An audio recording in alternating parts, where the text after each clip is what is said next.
You already know what it is. Am I still them boys? Salute the real, let's go! We don't salute the fake, we salute the ones who stay through the pressure and the pain. Never let the cold fade. When the streets were watching close and the wolves was at the gate. Real ones held their ground, never switched up, never played. No cap, no performance, what you see is what you get. Put in work before the cameras, before a single check. You say you solid, prove it, cause we watching every move. Step up or step aside, we separating fact from truth. Bullshit won't fly here, put that hammer on them, cool. Put that hammer on them, cool. Mr. Do-Right, let's go! You can't fake what's in your blood. Can't manufacture where you're from. When the smoke clears and the noise is gone, only the real ones still stand strong. Salute the real. Salute. We recognize the ones who never fold. Salute the real. Salute. The ones who kept their word and kept it gold. No front, no game. No game, no pretend. Ride for your people to the end. Salute the real. Am I still them boys? Yeah. See, these streets got a way of sorting out who's solid. Every test, every trial separates the real from counterfeit. They claiming they authentic, but the proof ain't in the words. Actions over statements, let the record be heard. You hear them talking loud, but when it counts, they disappear. Whole lot of noise, but not a single thing sincere. Bullshit. We call it like we see it on the side, no sugar coat. Bullshit don't last, everybody know. Hey, Rick, what? Let's get him. Coop and Mr. Do-Right, hold the note. Hold the note, hold the note. Coop and Mr. Do-Right, hold the note. What's in your blood? Can't manufacture where you're from. When the smoke clears and the noise is gone, only the real ones still stand strong. Salute the real. Salute. We recognize the ones who never fold. Salute the real. Salute. The ones who kept their word and kept it gold. No front, no game. No pretend. Ride for your people to the end. Salute the real. Am I still them boys? Yeah. Put that hammer on them. Hey, Riggs. What? Let's get him. Coop in the building. Mr. Do-Right on the track. Am I still them boys? Salute the real. Do-Right production.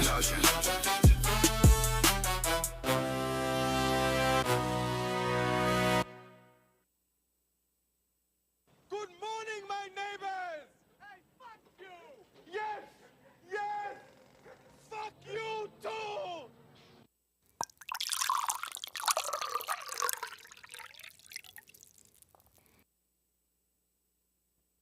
And we are live. Welcome back with us for another episode of Salute the Real. I am your host, Brandon Cooper. And with me is my still hardworking, as always, dedicated, but falling apart just like I am with these allergies. Yeah. Loyal friend, Mr. Do-Right. Mr. Do-Right, how you doing today, sir? I am tired once again, boy. I don't know how you get past track seat. I can't even laugh. I got to smoke a laugh right now.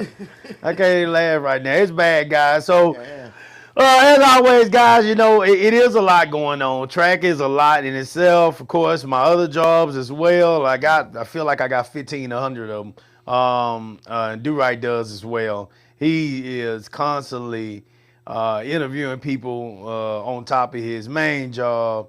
And, of course, trying to hold down a household like myself. So, it's a lot. It's a lot for both of us, guys. We have missed a few days.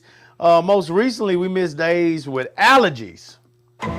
So when I told everybody that I was moving to Austin and I got here, there were some people that told me, give it 5 years and you will understand what allergies are. Yeah. When I was moving here. That was back in 2006. I can honestly say up until now, I laughed at those people.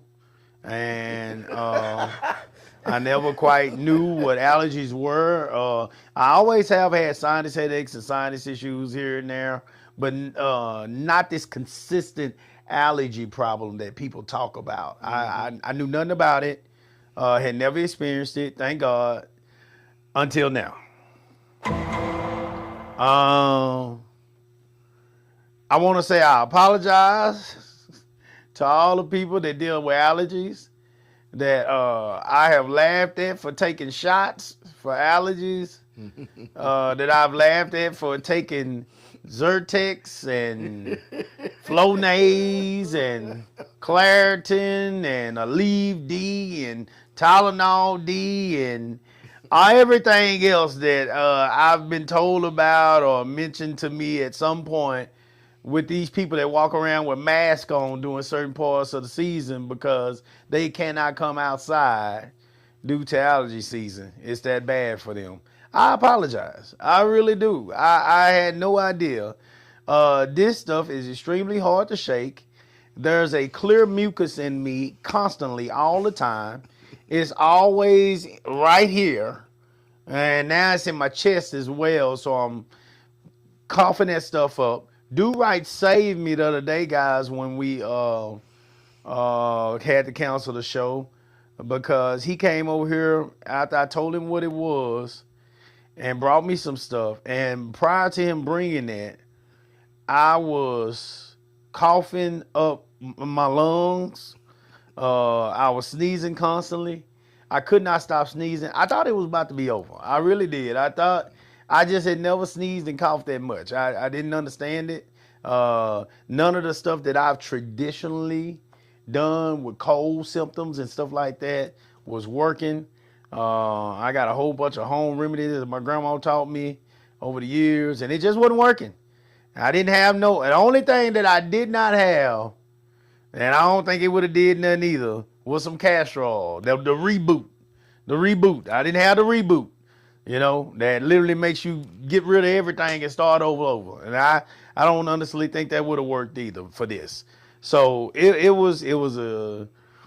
has been and a continuance of a new experience for me. And I really am empathetic, if I said that correctly, to all you people, including Do Right, that have been going through this shit all your life.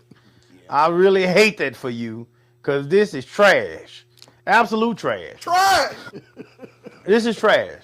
This is trash to wake up snotty every morning. And having to get rid of this stuff. It's just trash. Who wants to wake up like that? I can say that since I've taken that stuff, though, and I've been shooting the Flonase and kind of clearing myself out, Candace said I have not been snoring.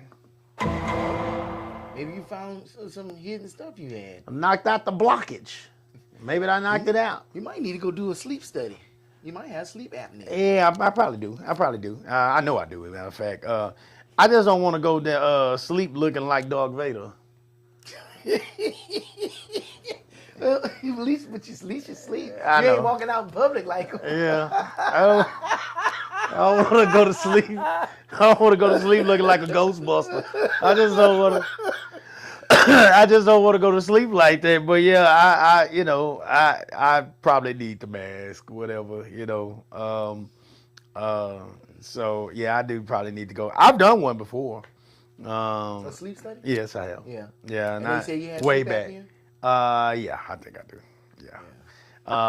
I can't remember exactly what I always said, but I think I do. So I probably need the mask, and it would probably help me because I can rarely sleep more than probably 3 hours at a time. Yeah.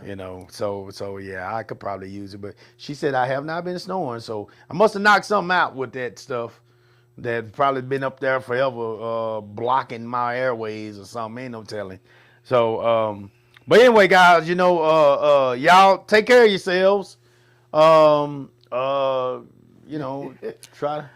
to get some help with this if you Bronson, can. I told him the same thing. What they say? He said, put that vape down, my boy. Who's that? Brunswick. Hackett. Oh, Brunswick. I ain't worried about Brunswick. No, I told you the same thing. I said, get that Vicks rub, put that shit on your chest before you go to bed, put it right under the nose. I've been doing that. That's one of the things I've been doing forever, though. Yeah, that shit works. I've been like doing that bug. forever. It didn't work with this. Well, no, that by itself ain't gonna work with It didn't work with this. You got to put something in you that's gonna block that Yeah. shit. Yeah. It didn't work with this. That shit is trash. I really feel sorry for y'all that's been dealing with this forever. But it finally caught me. It finally caught me, and I'm still dealing with it. So hey, y'all pray for me, and I'll pray for you. We'll try to get through this stuff. I don't know what I'm allergic to.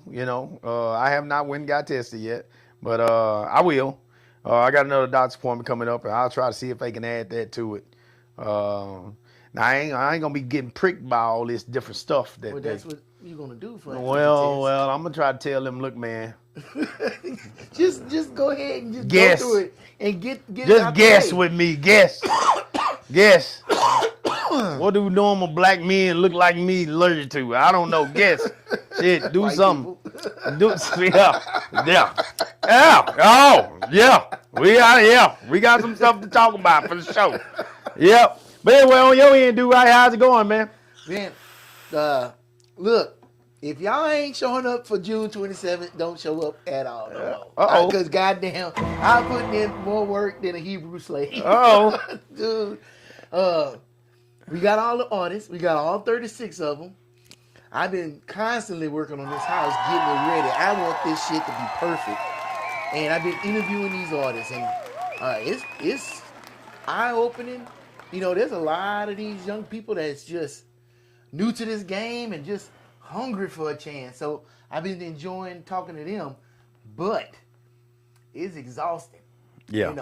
Because I don't, like, even doing this, what we do, Right. after we turn off that camera, boy, it's like, Yeah. because you put a lot into it. Just like somebody on stage performing. Yes. You gotta put you're putting a lot of thought into it. Yes. You're doing a lot of talking. Yes. You're putting energy in it because we don't want the shit to be boring. So imagine, like last night, I did 4 interviews in a row. Oh my That God. shit started at 6. We didn't get done until 11. And it was back to back. Soldier One after with the other. it. And you know me, I get to run around here trying to make sure everything is good before the show. Then we doing the show. And then I got to get the next show ready. Then the next person is ready to sit in the seat. Boy, I was wiped out. And it was funny. Saturday night, got off of work. Dude waiting for me for an interview. I'm like, all right. I said, let me get in here, get this. And I'm dragging. Well, just give me a second. I just got off 12 hours. And I sat in that seat. I said, man, don't be surprised when you don't see the same person when that camera come on. He Right. said, what you mean? And that camera come on. I said, what's up, this Mr. Do Right Network? And like, he's like, oh, yeah, okay. You got that same energy. Right. I'm Right. like, yeah, but watch after that camera go off. That's it. It's a wrap. And shit, last night after that last interview, and that camera turned off, and I turned them lights off, Melinda went over there and fixed me that plate because I ain't even ate, man. I was up there talking and hungry than a motherfucker. What did the lovely lady fix last night? She made some Caribbean chicken. Oh, come on. And some zucchini. She made some zucchini. It was good. She just started doing that, man. And yeah, please keep that up, baby. That was really good. And, and you know my baby, she feed everybody. Yeah. So yeah. boy, I was lucky I got a plate. Yeah. She was feeding everybody. Yeah. And I ate that food, and the last people were still there, and they were talking and stuff. And the girl's producer, she said, "Oh, he didn't got quiet. It's time to go. He didn't shut it down." And I was like, "Boy, I'm glad he said it because I sure didn't want to kick these people out of my house." Right. Because right after that, we went drug our ass in that bed. And we went smooth to sleep. Yeah, and you're Melinda supposed to. did a great job too. I tell you what, man, she is a trooper. She done learned this equipment. I give her Melinda and Miss Candace credit. They learned this equipment. Mm-hmm. They running this stuff. They dealing with us. I mean, it's really good. And you see, I changed everything around too. Right. Because I don't have it in the little studio. I went ahead and put it to the big stage. So now it's a completely different show now. Okay. So yeah, it's been a lot, but hey, we doing good. Good. Doing good. So, Good. Coming along, right? it's so much. It'll be here soon. Dude, old boy asked me last night. He said, "What's the first thing you gonna do after the show?" I said, "I'm asleep and I ain't getting out that bed for a whole day." Right. Because my plan, I'm looking at the camera. My plan is to sleep like a baby because this shit wakes me up out of my sleep. I'm troubleshooting shit in my sleep. Man, I was like, man, I got a Zoom interview tonight. How am I gonna get the audio to me all the way on the stage and shit? That's me in my sleep. And then I woke up and I said, yeah, how am I gonna do that? I mean, I'm losing sleep behind this stuff. So Yeah, but yeah. I get it. I feel like That happens. all that's happening because this is gonna be a really good production. Gotcha. That's all I got. Cool. All right. Here we go. Oh, Melinda said I will. Yeah. She will. What kind of person she is, man. Shout out to Melinda. She's awesome. She's a blast from the past. You right. know, real quick, as I was leaving the house, I was thinking about that, and I said, you know, Melinda's one of them ladies that everybody remember in the neighborhood. Yeah. She one of them folks that all the kids came over to her house. Yeah. Yeah. If that was the way things would still be, y'all would have a house full of kids Yeah. on the regular. Yeah. On the regular. Yeah. That Don't- just don't playing do that, y'all. Don't do that. And it's bad enough she always calling everybody babies. So, look, yes, the day before, she was outside. She had pulled up. She had just came from the store. She called me. She said, babe, I'm outside. I said, okay, here I come get the groceries. Oh, I'm out here talking to my baby and everything. And I said, okay. I thought maybe the little parent that was driving by and saw it, and the kid jumped out. I go outside, and it's this grown-ass 30-something-year-old dude, Yeah. big-ass beard. I'm like, that ain't no baby. I like that looking dude. for the baby. I call everybody baby and sweetie and all that. I'm used to doing this with these kids, so Yeah. so it just naturally happens with everybody now. So yeah, I'm like that too. And everybody seemed to. Well, not everybody. There's a lot of people. Of course, the people that know me, you know what I'm saying, they know that they know that there's no ill will or intentions meant by that or trying to, say anything that I shouldn't be saying to anybody, but you got some people that feel like anybody you say anything like that, you show you're nice to anybody that you're trying to flirt with them in some kind of way. Yeah. And totally not the point. Well, Totally- you know what that's from? That's from people not getting treated like that. Whatever. I ain't got time for all that. If that's how you are, I typically stay up. The moment I feel like I see that you're like that, my folks know that I talk like that, so they understand me. Everybody knows me. When I see that's how you take things and you feel like it, you feel like somebody's always trying to holler at you or something like that, I ain't got time for that stuff. I move on. I just don't have conversations with you anymore. I don't play around with people like that. So yeah, I think that people that talk that way are actually, folks that, have heart and they want to, they're natural caregivers and people that look to take care of and support other people. Right. That's how I am. That's the kind of person I am, and that's why I'm good with kids. But it ain't got nothing to do with you trying to holler at everybody. To me, ain't nobody got time for that shit. Hell, I can barely take care of home now. We passed that point. I had my time. And my time has passed, guys. I ain't got time for that. I got way too much on my plate to be playing around and trying to holler at every single person they come up to and stuff. You say that stuff for, ooh, he thinks some of me, girl. No, he don't. No, he don't. No, he don't. Shit. No, he don't. God damn, man. Everybody think you trying to, I ain't got, man, anyway, You man. trying to holler at No, me. he not. No, he not. No, he not. Please, like, goddamn, put your, like, stop it. Like, shit, ain't nobody got time for that shit, man. Like, we got shit to do. Folks got shit. I got shit to do. I ain't got time for your ass, man. Anyway, man, I just had to get that out, shit, because folks get on my nerves, that shit. That's just how I talk. Sweetie, baby, come on, baby, come on. That's how I talk. It ain't got nothing to do with ain't nobody worried about your ass. Shit. Hell. And most of the time when I see people, it's hot outside. I'm not worried about your sweaty ass. God damn. I know what it smells like under there. It's right, probably. That's what the fuck wrong with it. It's right. Ain't nobody got time for that, man. Mr. Nee said agreed. Oh, hey, Mr. Denise. Man, I hate when Mr. Denise watch us, man. I don't like talking like this in front of her, man. Hey, Mr. Denise, you need to block this show. I don't want you to see this. I don't want you to see me talking noise. Anyway, all right, guys. So here we go. So well, yeah, Miss Anise, you gonna hear me talk some noise today. What happened? Oh man. So here we go. Here we go. We 3 weeks down, so Whoa, man, here we go. I got a bunch of stuff I want to talk about, but the main thing I want to ask you about today is, have you seen the backlash from the Kevin Hart roast? I've heard some rumblings, but I ain't looked into anything into it. Ooh. I haven't seen the roast, and that just ain't something. Pull up. So what's I don't going on? normally pay attention to roasts. If anything, I normally catch shorts or anything like that. You know, just shorts of different funny things. But this was bad. Okay.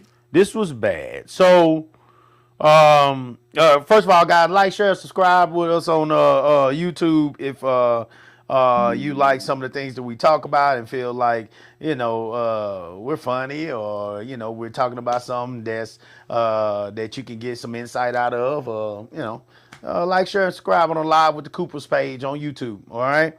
All right. So, guys, listen, Kevin Hart, there was a roast hosted by Netflix. Mm-hmm. And I want to let me hold on. Let me pull this up real quick. Y'all please pull up. You know, y'all pull up. You know, listen to a little right quick. It's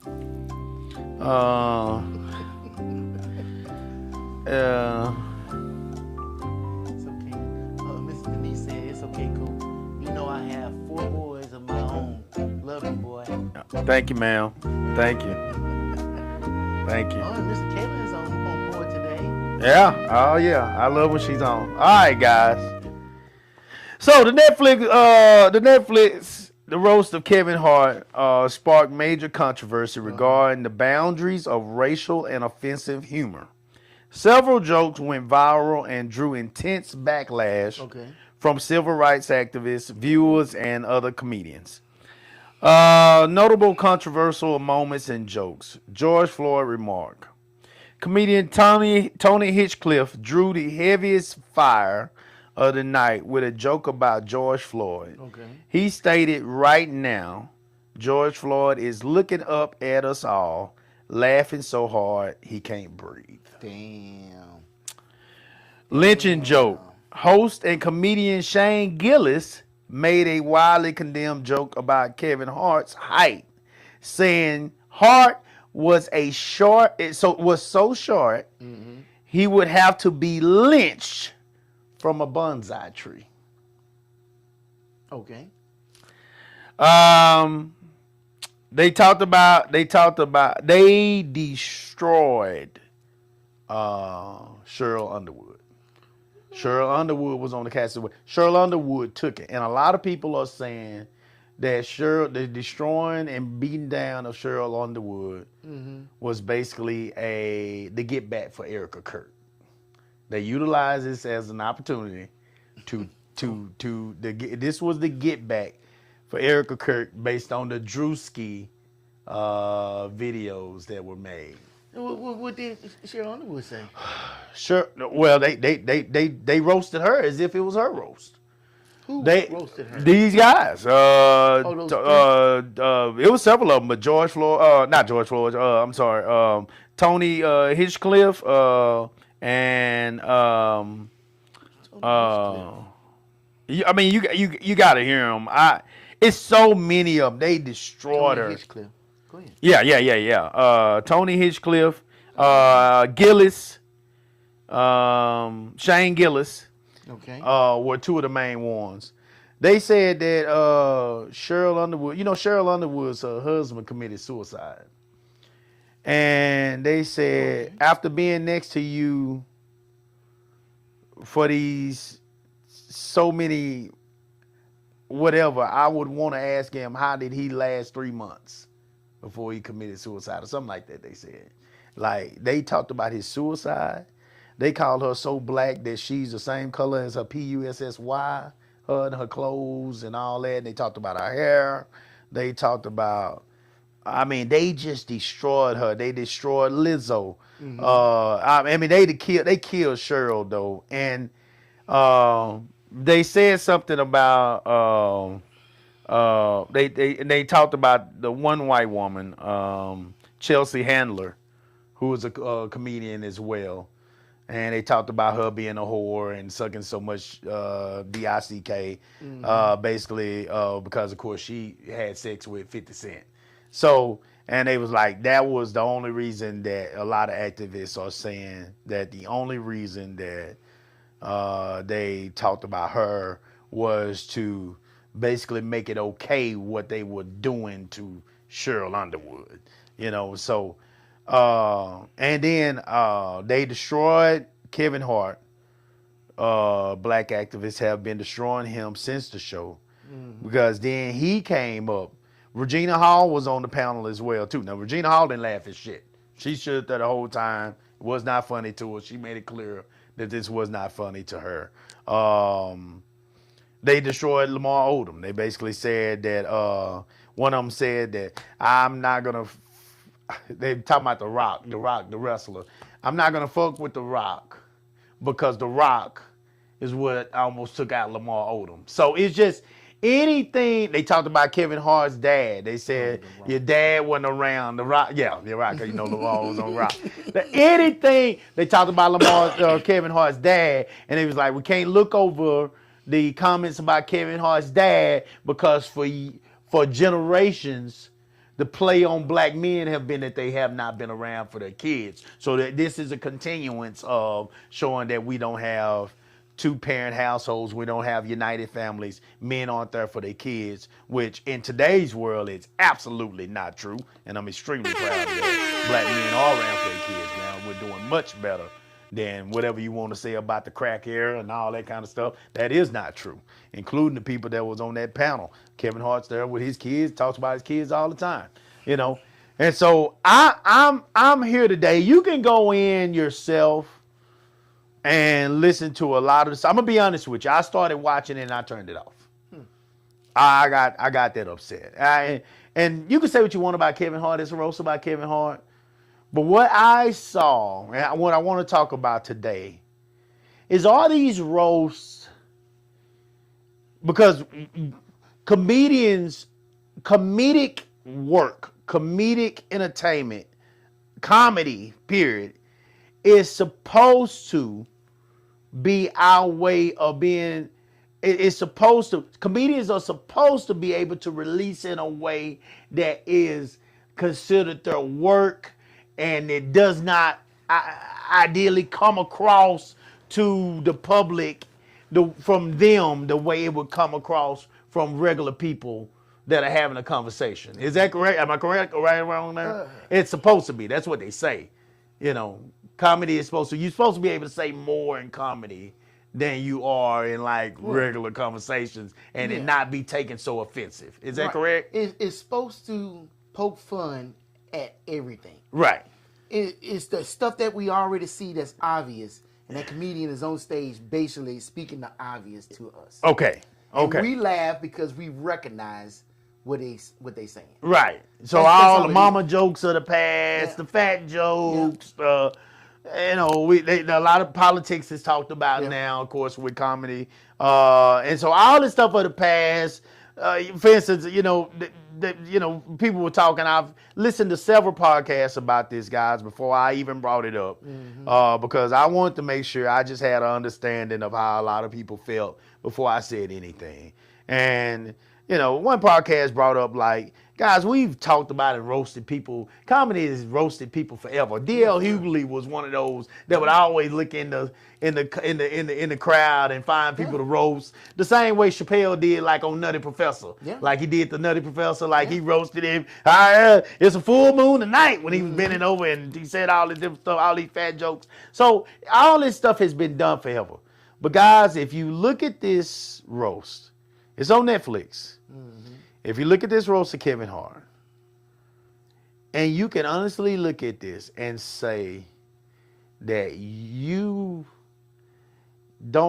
can hear them talk about George Floyd, the death of a man, and even talk about the last words that he was saying, and you don't feel just a slight bit offended. I'm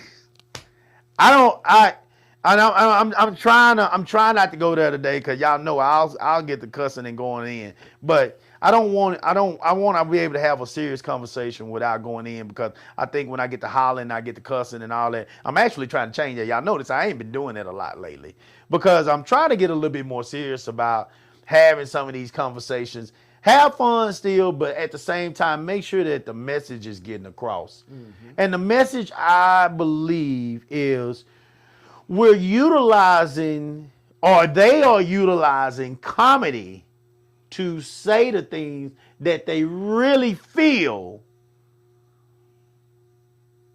but they can't say in a normal setting. Am I wrong with that? If you're going so deep as to say stuff about George Floyd, say stuff about a woman's suicidal husband and how you don't feel, I see how he lasted that long with her. Talk about her PUSSY on a national platform here. Okay? This is Netflix. This is, now fuck national, this is worldwide, right? Yeah. Netflix, I'm sure, is in other. Yeah. So fuck national, this is worldwide. You're talking about her private parts and how her body and her hair and all this is black as her vagina. And you're saying these things and you're beating these people. You're talking about who feels comfortable saying the word lynch with black people? Okay. I guess I'm confused, Coop. Would you feel the same way if it was a black comedian making those same jokes? Yes. You would feel offended. Absolutely. Why? Absolutely, because you don't do that. Why? I don't feel comfortable with nobody talking about a woman like that. But, I really don't. Whoa. Time out. If they are professional comedians and they are telling jokes, doesn't mean that it's personal. Yeah, it is. Why? So when Richard Pryor and Eddie Murphy and all of them back in the day was telling all those jokes, all that shit was personal when we was laughing our asses Well, let's start off? at George Floyd. Huh? Let's start with George Floyd. We gotta start with comedian and comedy. Well, because this was the worst one. They said the first one I read off to you was the George Floyd. No, I get that, and I heard the joke. And George Floyd looking up, and he said he laughed so much he can't breathe. I understand what the joke is. It's not funny to me, not because I'm offended. It's just not funny. It's not a really good punchline. But with comedy has been like that forever. It's just like now in this day and age, everybody's so offended by so much shit that comedy can't even exist anymore. And that's what a lot of comedians have said when it comes to, I know they've talked about the gay jokes and all that kind of stuff and all that. I know they've talked about it, so I understand that people can get offended. I just on such little stuff, because if he's saying something, doesn't mean that racial stuff is not little stuff though. So we've been joking about racial shit forever. Who have? Both sides. Really? Yes. You can go find any comedian and find jokes about racism. Most black comedians built their whole careers off of talking about racism. Can you remember more? A particular joke? I don't remember people's jokes. But I guarantee you, hell, the whole Chappelle show was built on racism. I do remember a joke he said. Yeah, he would do the act like the white black supremacists. Yeah. He liked to act like the white supremacists and all that. And he was kind acting like, you know what I'm saying? It's like, but it was funny. We seen this, and we can laugh at it. This is specific. It's against one individual. And they've been doing that forever. That's what the whole roast thing is supposed to be about. It's comedians going after comedians. And did Cheryl Underwood say that she didn't like what happened? Cheryl Underwood tried to play it off because she knows that if she can get blackballed in this business. But also, a lot of people thinking for other people right now in these situations. Sure. Because wouldn't the only opinion that would matter is Cheryl Underwood, and if she ain't saying nothing about it, then why are we worried about it? Because this country is in a place right now, Do-Right, and you know this. We all know this. This country is in a place right now where everybody is on pins and needles about what they feel, but careful about what they say if they actually care to hold whatever positions they got at their jobs or relationships they got with friends and family. That's probably what's stopping them from saying a lot of the things they want to say. And what the comedians are doing, and I think this is what being said on a lot of the podcasts, is the comedians are basically having the go ahead to say the things that all these people want to say, but they can't say it because they're afraid of the backlash and the consequences that'll come with them saying it. I think that's what a lot of these people are trying to say when it's all said and done. And I guess what I'm trying to ask today from the people that watch us, and thank you guys, please respond, because I really want to know the answer to it. I'm not joking here. Is there a limit to, or is there a line? Is there some blurred lines that when you cross these lines, now this is going from funny or not funny, whichever side you on with that, to now we talking about some thin line between love and hate type shit. Like this is some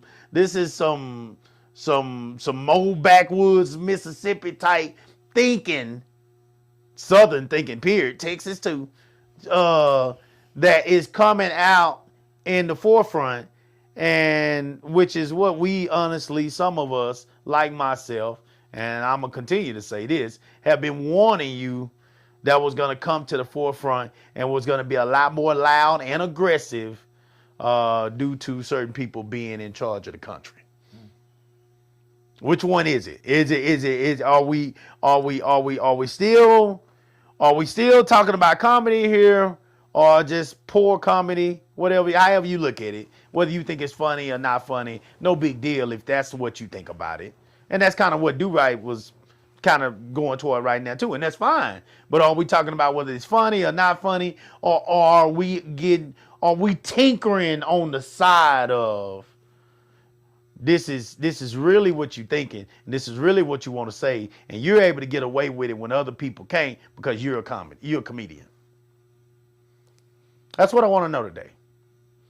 That's what I want to know today, because basically that's what a lot of people are saying.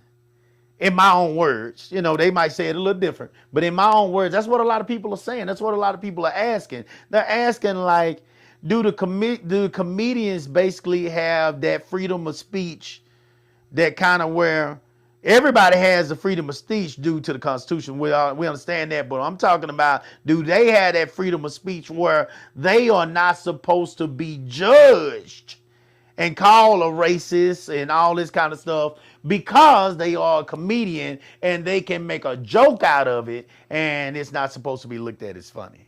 I mean, looked at as racist or serious. Or serious. Well, I would say first with the First Amendment and the freedom of speech, I think a lot of people have a misconception of that. Okay. Because freedom of speech is not freedom of ridicule or judgment. It's freedom of speech from the government for retaliating against you. Okay. So I think and this is me personally, this is a nothing burger to me. And when Jimmy Kimmel was on the Late Show, I don't remember his show, and the president got the FCC director to put pressure on ABC to kick Jimmy Kimmel off of TV, that was a big deal, because that's the government actually sitting up here shutting down somebody's freedom of speech for telling a fucking joke. Now, people were upset, but people wasn't upset about that as much as sound like people upset about this. Like, to me, if you don't like the jokes that comedian said, don't watch that motherfucker. If nobody show up to his shows, then that motherfucker don't get paid. You ain't got to cancel them. Just don't spend your money with them. Just like everything else in this country. You don't like Target? You don't like Walmart? don't fucking shop at that motherfucker. And it fixes itself. The problem is, ain't nobody got no follow through. Everybody mad, but ain't nobody willing to do shit about it. Like, let your dollars do the speaking for you. Don't get on the fucking internet voicing your opinion about some shit, and then you got other people, especially low vibration people, listen to that shit and want to repeat what the fuck you're saying. If you don't like it, keep your fucking wallet in your pocket. It's a reason why roasts don't really exist anymore, because that shit was a thing of the past. It went away, and now these motherfuckers thought it would be a good idea to bring it back. Y'all ain't even fucking did it. Y'all ain't even got the muscle memory to fucking do that shit no more. And that's when you come up with this bullshit. Now, as far as white comedians saying jokes about black people and shit, hell, for me, black comedians been saying jokes about white people forever. Every fucking black comedian that gets on the stage is going to say something about white people in the audience. It always happens. Now, we even look at this Drewski thing with the fucking Erica Kirk shit. I saw it. I thought it was entertaining. I thought it was funny because it was accurate. All he did was He never said nothing. He never said nothing racist. But all he did was basically reenact everything that she did. That's all he did. But there was a lot of butthurt people behind that shit, and motherfuckers dismissed that shit just like that. Yeah. So, I mean, if you're gonna dismiss that, then you can't be upset when they dismiss what the fuck you saying. So the best thing to do is just, it's a joke, keep that shit moving.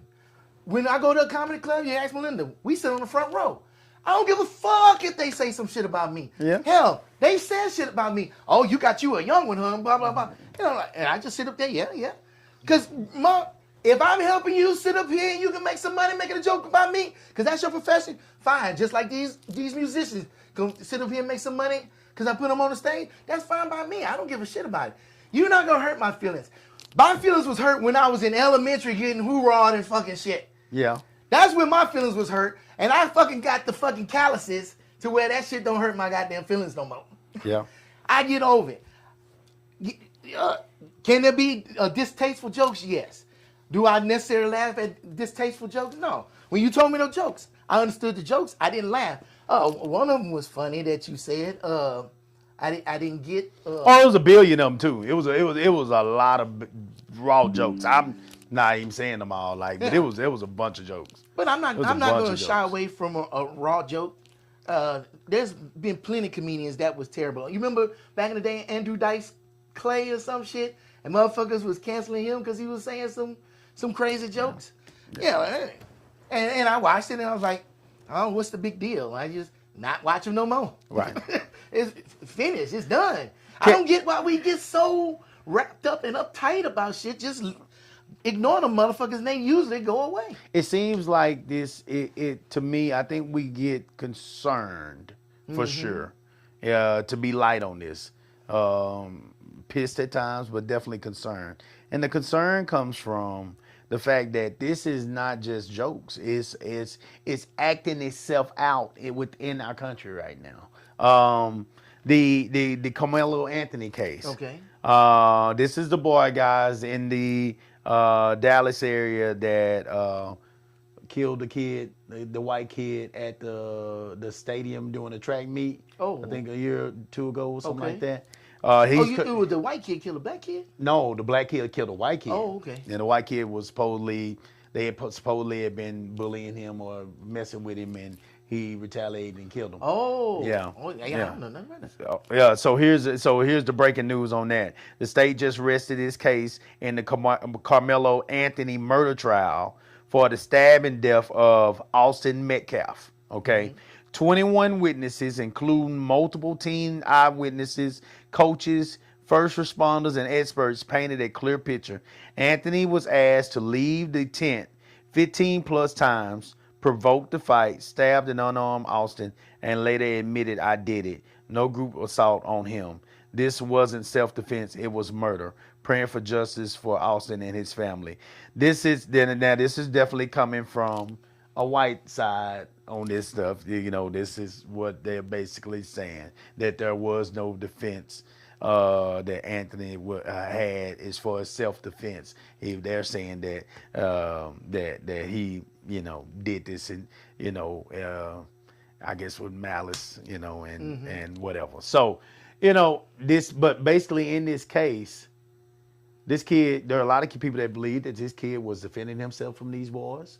And he ended up doing this because he was in fear of his life. I mean, that's come out several times. So, of course, it's both sides of this. It'll be heard in court. Here's the problem with it.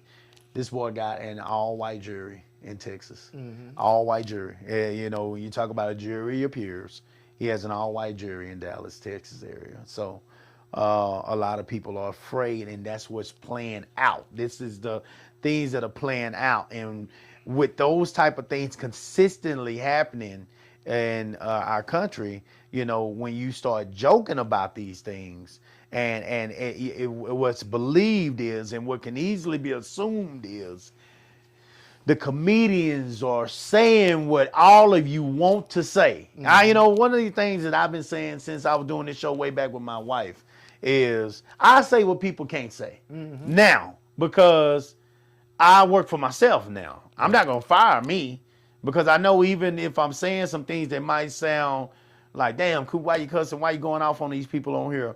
But I'm saying these things because I actually give a damn about the community. I'm just loud, I'm aggressive, I'm rugged around the edges, and I don't care what you think about me, because when I say something, I'm saying it because in my mind, I do care about what's happening, whether it's right or wrong, in this community. I care about the people. I care about the kids. I care about, people being treated fair. That's all I want. I want everybody to have a fair chance. I don't want people to wake up and have to go through silly shit. I don't like silly shit, And that's the main thing. I just want everybody to be able to get their ass up, get out here and grind the same way me and you do, right? Yeah. We bust our ass to make things happen that we believe in. Yeah. Okay? You do it, I do it. That's why we get along. And that's why we're going to do some great things together in the future as well as now. And with that being said, I don't like people to get picked on. I don't like bullies.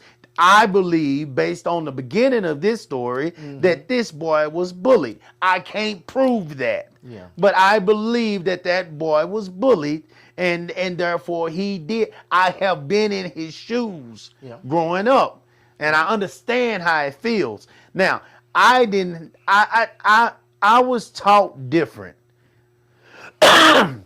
I can honestly say that I never grabbed a weapon to hurt anybody. When I finally got to a point where I was strong enough mentally to try to defend myself, right, I began to get stronger and stronger and stronger, and it got to a point where, these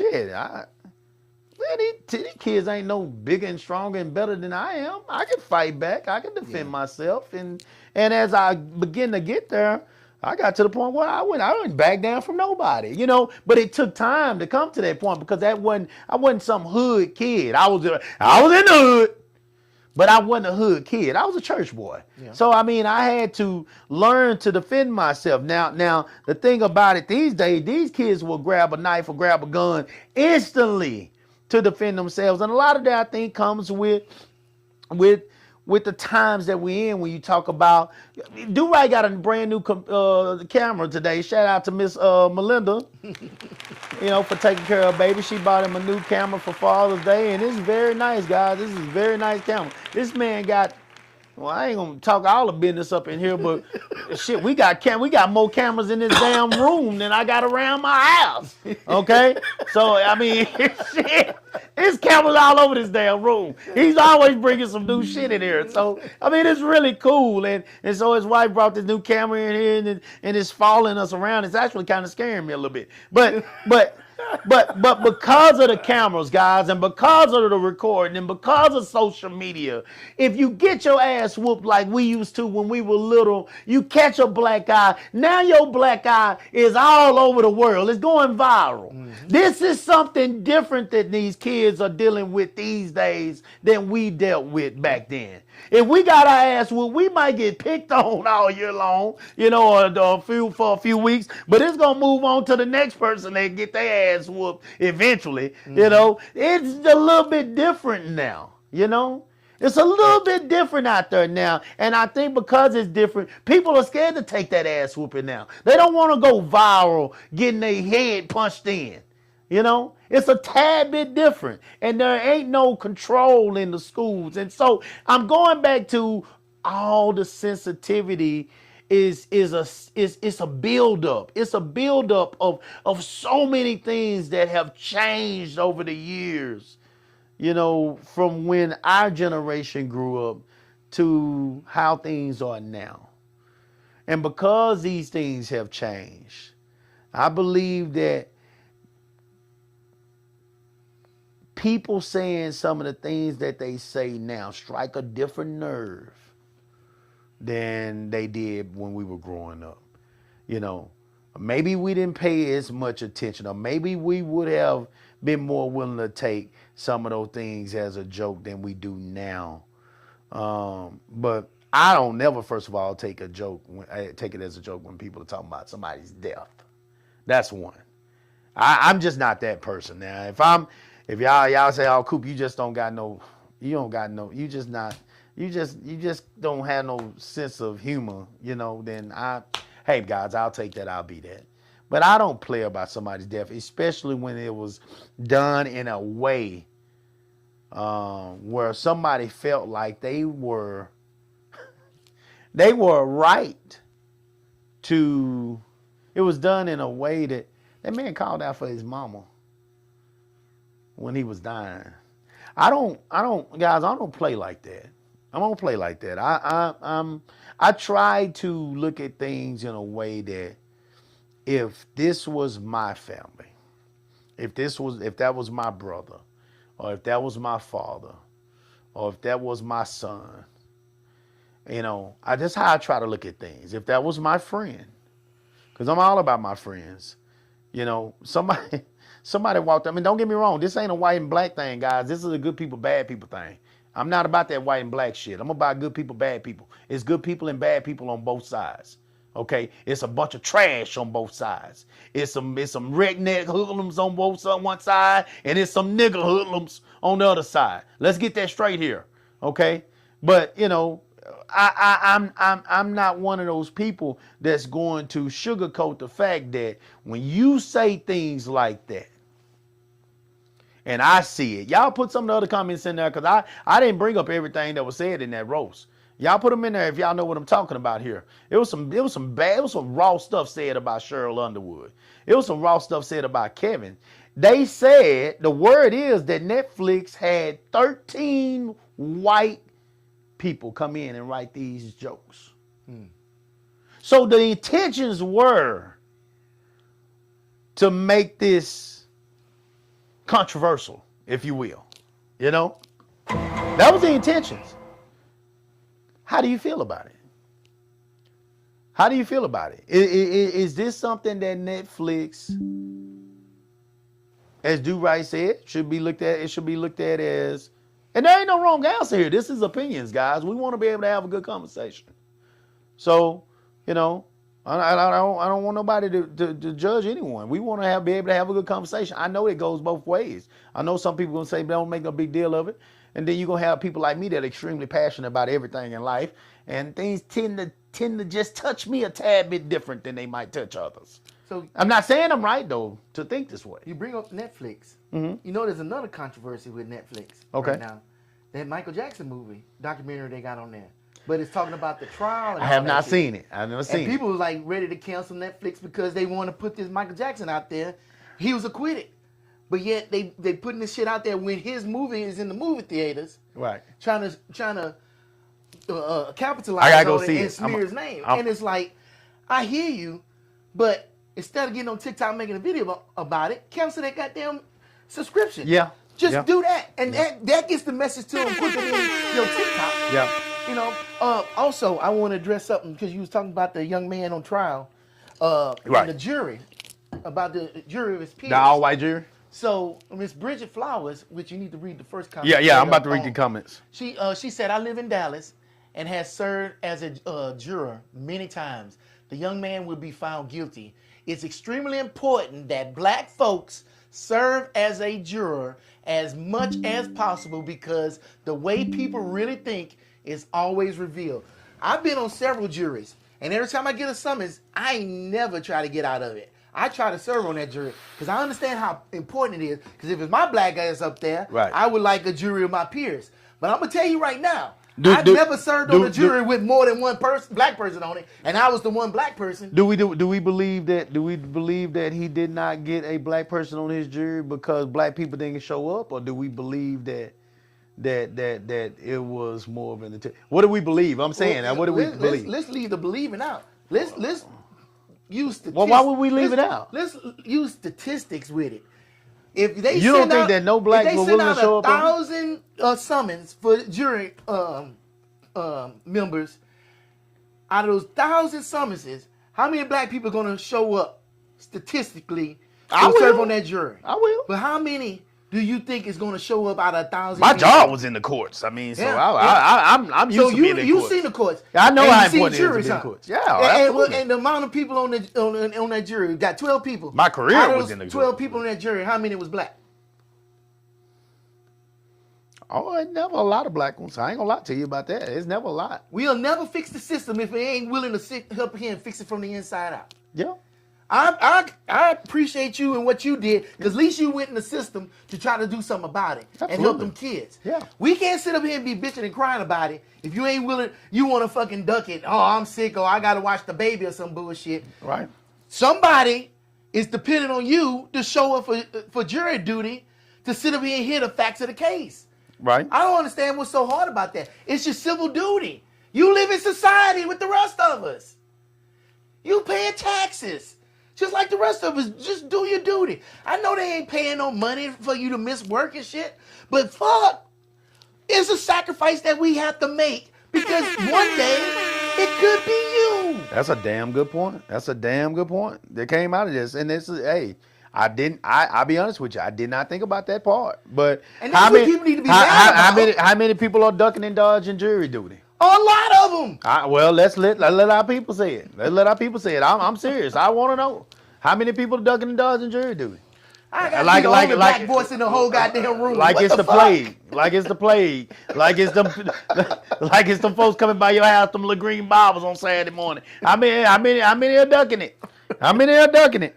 Let's be honest here. I mean, because if that's the case, I honestly I'm honestly being truthful here. That never actually crossed my mind in thinking about that case. The moment I heard all white jury, I was like, oh man, they gonna hang that boy. He ain't got a chance. But I did not think about the fact that, hey, it's a possibility that a lot of black people just did not show. And so, I mean, if that's the case, I mean, hey, then we killing ourselves. We're our own worst enemy at that point. And another point, if we know the system is rigged against us, and we know that they will select around us, then the real answer is we need more of us there so they can't select around us. If it's only 10 black people to show up, it's easier to select around those 10 black people than it is to select around 100 black people. And you can't tell me that 100 black people didn't get a summons. Here we go. Let's read some of these. Kayla said, no, you have to watch Do Right. The writing here was pretty tasteless and not funny at all. Yeah, you got to watch this, bro. I'm telling you.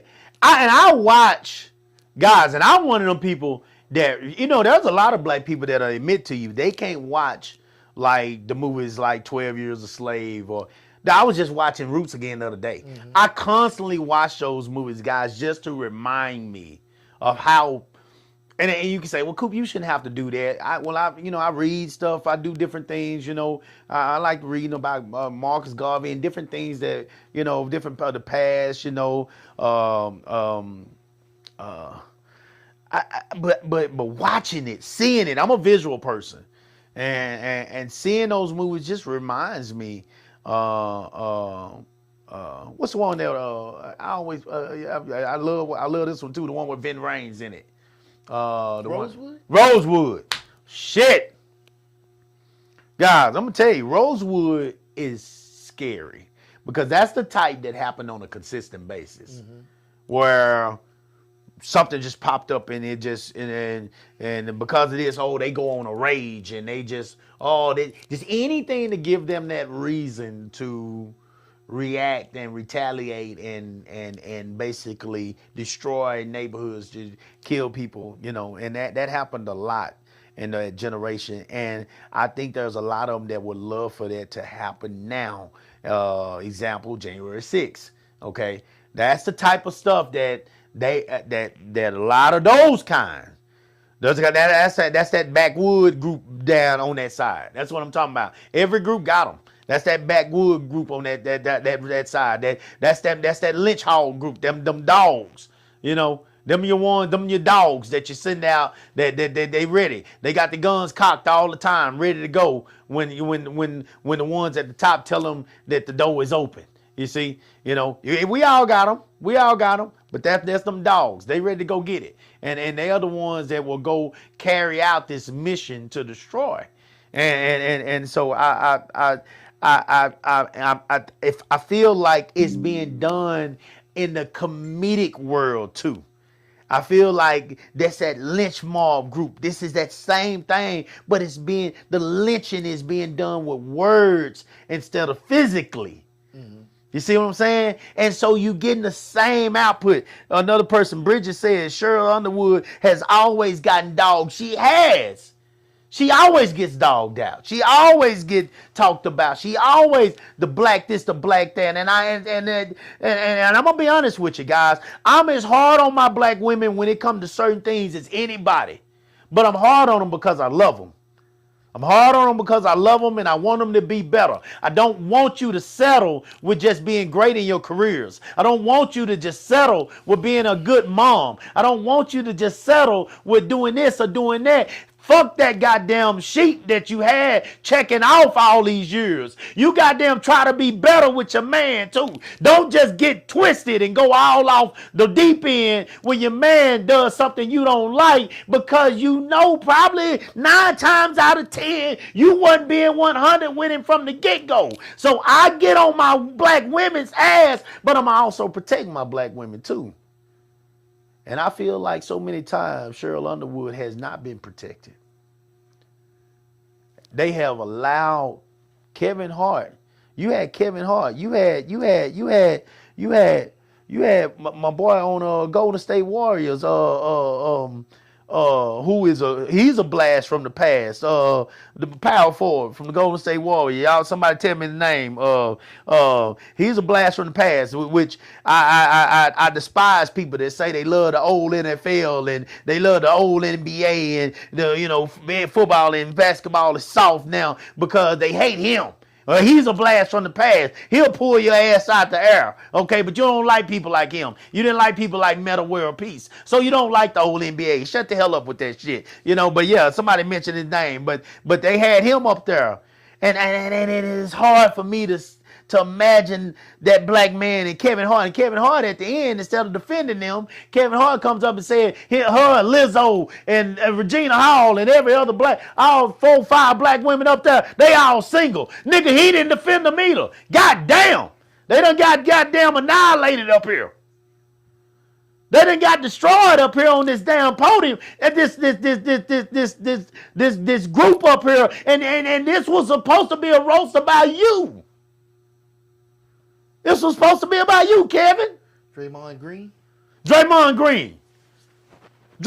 I can't believe you sit there. Draymond, you'll go in on anybody. That's one of the things that I respect about Draymond. Draymond don't sugarcoat shit. If he got something to say, he gonna say it. You're not gonna sit here in front of me, goddamn, and talk about. I don't give a fuck what I think about her. You ain't gonna talk about my people in front of me. And me just sit there and just.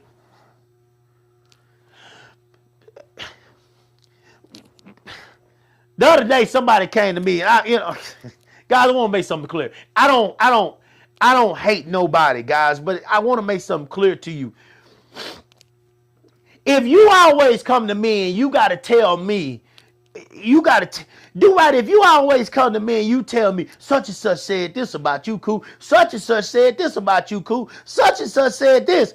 I'm gonna turn around eventually one of these days when I finally get tired of saying, man, I ain't worried about your shit. I'm gonna finally turn around this day and say, my nigga, goddamn. Why do everybody feel comfortable coming to you telling you something about me? Why ain't you buried this shit? At some point, you gotta bury this shit. At some point, you gotta tell them, nigga, that's my friend. And if you got something to say about him, keep that to your goddamn self around me. Because I don't give a fuck what you think about him. He been all right and ain't one with me. He been 10 toes down with me. If you my friend, that's what you can count on. That's what you can count on. If you my friend, I'm gonna be, hey man, or this is how I'm looking at it with my people too. I don't care what I think about you, Cheryl. I might think that you a whore. She always talk about it in her comedy. I know it's comedy, but she always talked about it. But Cheryl is actually a very educated and very well-rounded and successful black woman. She talks about sex in her comedy like all women do. It's no big deal. It's nothing new, you know. But I might think that you're a whore. I might actually believe that shit. I'm sure that Cheryl done had a few hogs in her day. Okay, it ain't like it. It ain't no virgin down now. So you know, I'm sure she done had a few. But I don't give a damn what I think about you. I'm not gonna keep letting these people sit up here and do this to you. At some point, I'm gonna say, let's get the fuck up and go. That's enough. That's enough. Now this is me. I'm not telling y'all what to do. I'm not telling Do Right what to do. I'm not telling nobody what to do. But I do gotta ask you why people feel comfortable doing this on your platform, Kevin. If Kevin gave a damn about what I thought, which he don't, you know, but we all here have seen Kevin Hart's comedy before. We've all seen his movies before. We've all supported him in one way or another through his entertainment because Kevin Hart has been a very successful, regardless if you feel what some of these people feel that he was a plant and all that kind of stuff. Well, I don't care about that. He's been very successful in comedy and entertainment, movies, and all that shit over the years. So we have all, in one way or another, probably supported Kevin Hart at some point. And if I had the opportunity, my question to him today would be, my nigga, goddamn, how far is too far on this platform that's for you? Or were you down with the whole thing from the beginning? Yeah, so everybody's going after Kevin Hart though, right? Because I just looked it up. The Breakfast Club, I know they were trying to tear his goddamn ass up on the Breakfast Club. I didn't hear it all yet. I'm going to go back and listen to that too. Because he put his own roast on. He's the executive producer of it. So everything that happened in that motherfucker, he signed off on it. And probably had to give approval to it. But who? But they said Netflix hired Don't the matter who fucking Netflix, people to write it. He's the executive producer of it. Meaning what? He put the money up for the fucking show. He said he did not know about all the stuff that was. He said he Why did not know what was all gonna be said. So that's what he said. That's what I'm saying. That's what he said. You remember Weinstein? Harvey Weinstein that was up in the news and all that shit. Yeah. He was an executive producer. He had all them women coming in there doing what's it called? Not interviews, but when they trying to get a role and stuff. And he's sitting up there pissing in plants and all kind of shit like that. They held his ass accountable for all of that shit because his ass was in charge. Right. So if Kevin Hart is in the same position as him, why not hold Kevin Hart in charge of that? Because he can't say I didn't know about it. Where does that work at? Where your company and something go bad and you say, well, I ain't know nothing about it. Where does the buck stop? Even if he didn't know about it, he should have knew about it. And it should have never happened, right? Don't ask me where it stopped, because hell. And was it live or was it recorded? That's a good question. I don't know. I don't know that. Y'all answer that question. Was it live or recorded? Because if it was live, that's one thing. But if it was recorded, he had to give the okay to put that shit up on Netflix. That shit would have stopped 15, 20 minutes in with me, because it would have been a fight right there on that goddamn stage. I'm telling you that right now. That's why I say I know I'm not built for that stuff. But then, okay. I know I'm not built for it. Being fair, I know I'm not built for it. So you say that. So why not, like, with all of this stuff happening, have you heard about the Freedom 250 in DC that they're supposed to have here in this month?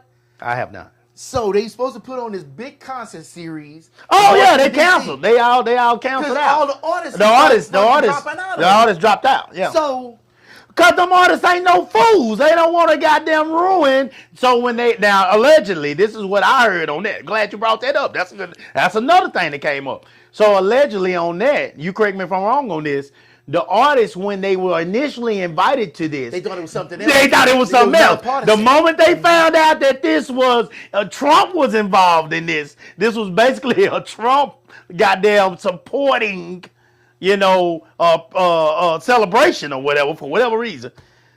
They started dropping out that shit. They ain't crazy. You don't want to. Well, you talking about sabotaging your career here. And I mean, what did most people when they so-called voted for this man? What did most people say they were voting for him for? Because they wanted this economy to be better. They want more money. Okay, they want to be taken care of. They want to be tax-free. They want to get away from this stuff. So them people, the moment they found out that oh hell no, I ain't about to get it. I ain't about to be the next Nicki Minaj. I ain't about to sabotage my shit. No. Yeah, that's a good example. Shit. No.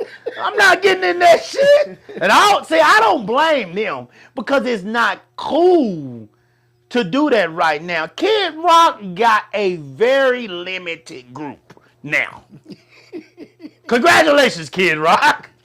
Congratulations, man. A baby. limited group. I don't give a fuck. It's more limited now. It's more limited now. I'm gonna tell y'all something, guys. I fucked around and was playing music at something the other day, and sometimes I gotta my list. It just starts rotating, if I don't touch it. And one of my Nicki Minaj songs came on. Shit, everybody turned around at me. I said, God damn, huh? God damn. Really? Oh, Like shit. Nigga, like I goddamn start shooting a gun at somebody. It is real. This shit is real. I'm telling you right now, she is banned. And that's crazy because I like Nicki. Yeah. I like Nicki. I got a ton of Nicki Minaj music in my goddamn thing, man. My In the list. closet. Shit, I gotta goddamn start going in there and pulling that shit out. Boy, if I get to talking to somebody while I'm playing music and shit, I don't call it DJing yet because I'm not actually doing it I'm just playing music for people right now, guys. But my shit goes back to back, so I can go play back to back songs. So anything where y'all ain't want somebody to scratch and blend in, I'm as good as anybody right now. No shit. I shit you not on that. I'm very good. I know music, been loving music for a long time. So, with Nicki Minaj, it ain't popping right now. I'm just telling you, it ain't popping. She got a lot of whatever to do, a lot of ass kissing to do to get back in good with and it's gonna be the women. It's gonna be the black women. And I'm gonna tell you, a big part of what I do is tailor-made toward the women. Because if you can get the women to dancing and having a good time, shit, the dudes go right along. They gonna go out and have fun. Oh, Coop, this bitch is going off, so it's all good. Just take care of the women. So when them women turn and look at you, Coop, oh shit, okay, hold on, god damn, So I mean, in going with what you were saying, that's not shocking to me at all. That's a business decision. Hell no, nigga. We not singing that shit that got anything to do with him right now because that's career suicide. Does that make sense? That's what I'm thinking. It sounds like this roast is career suicide too. No, it's not. And I'm gonna tell you why. I'm glad you said that. I'm gonna tell you why. Because there is an audience out there for this. And with these roasts, with this comedy, with this type of comedy, this is one of them things where, in my opinion, man, that controversy sells. Because you're saying a lot of shit that on one side, these people want to hear that shit and they're excited that you're doing it. And on another side, even though they can't stand that you're saying it, they're going to go watch it and listen anyway. Therefore, getting you the views that you need because they want to hear what your dumb ass in their mind said. so we can sit back and converse about it.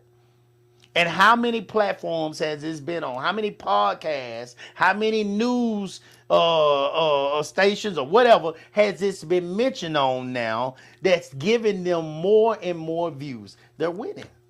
They're winning. They're winning. Just like, Almost like we it was talked about engineered to be we like talked about this. what's called the builder the other day. Yeah. He prior to him getting locked up, he went too far, goddamn shooting the man, but prior to him getting locked up, the man was making a killing. Yeah. He was making a killing. This is where controversy sells. This is what we're at in this country. Do you know the other day I talked to some of my kids on the team? And this is sad. And this going back to the black people. Do you know some of my kids that are growing up, their favorite music right now? And this hurt my feelings. I'm not going to lie. You can call me, you can judge me if you want to. But this hurt my feelings that some of my kids' favorite music right now is K-pop. Man, fuck that, man. What you mean? Man, I don't want. I mean, this is no being. I'm not a racist. I'm not a hater, guys. But I'm sad that our music is so fucked up right now that our kids are turning to Korean culture for their favorite song. Man, they figured out the algorithm, man. They shit. That shit They- sucks, dog. That K-pop Demon Slayer, that did a lot for them, man. That made it really popular. The little kids are singing it now. Like they was singing Frozen, they singing Demon Slayer songs. Not Demon Hunter, not Demon Slayer.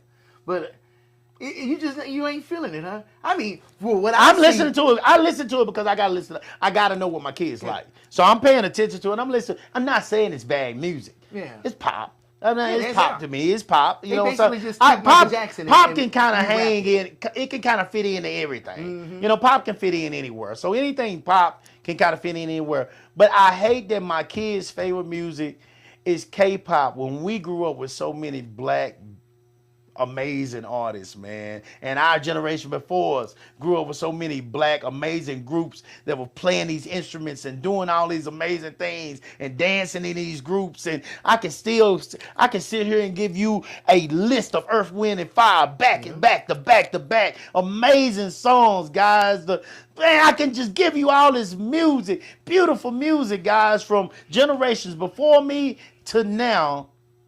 Trash.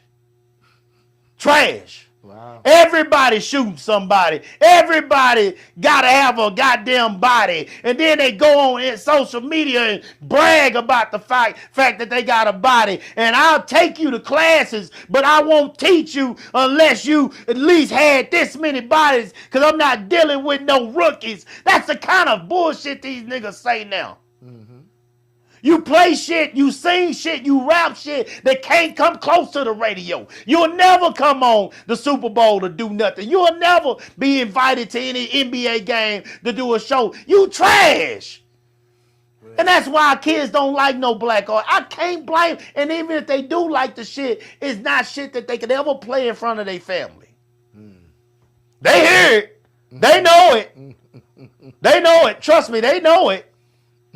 But they can't never play it in front of their family, so what they playing? K-pop. Yeah, you can play that in front of your family. Oh man, come on, man. That's interesting. It's the new kids on the block.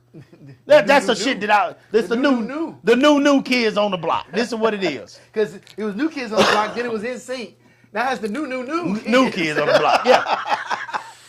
Oh, I didn't think about it like that. Well, shit, I didn't either. That black My music kids has forced me gone to. down so much. It's so that it's bad. to go to something else. It's so bad, dude. Right? It's just irritating, But man. you know what, Coop? These niggas rap about shit. They take good songs, man, and rap over these songs, and that shit be trash. They rap over good songs, and they put shit on it about bodies, people that they have killed.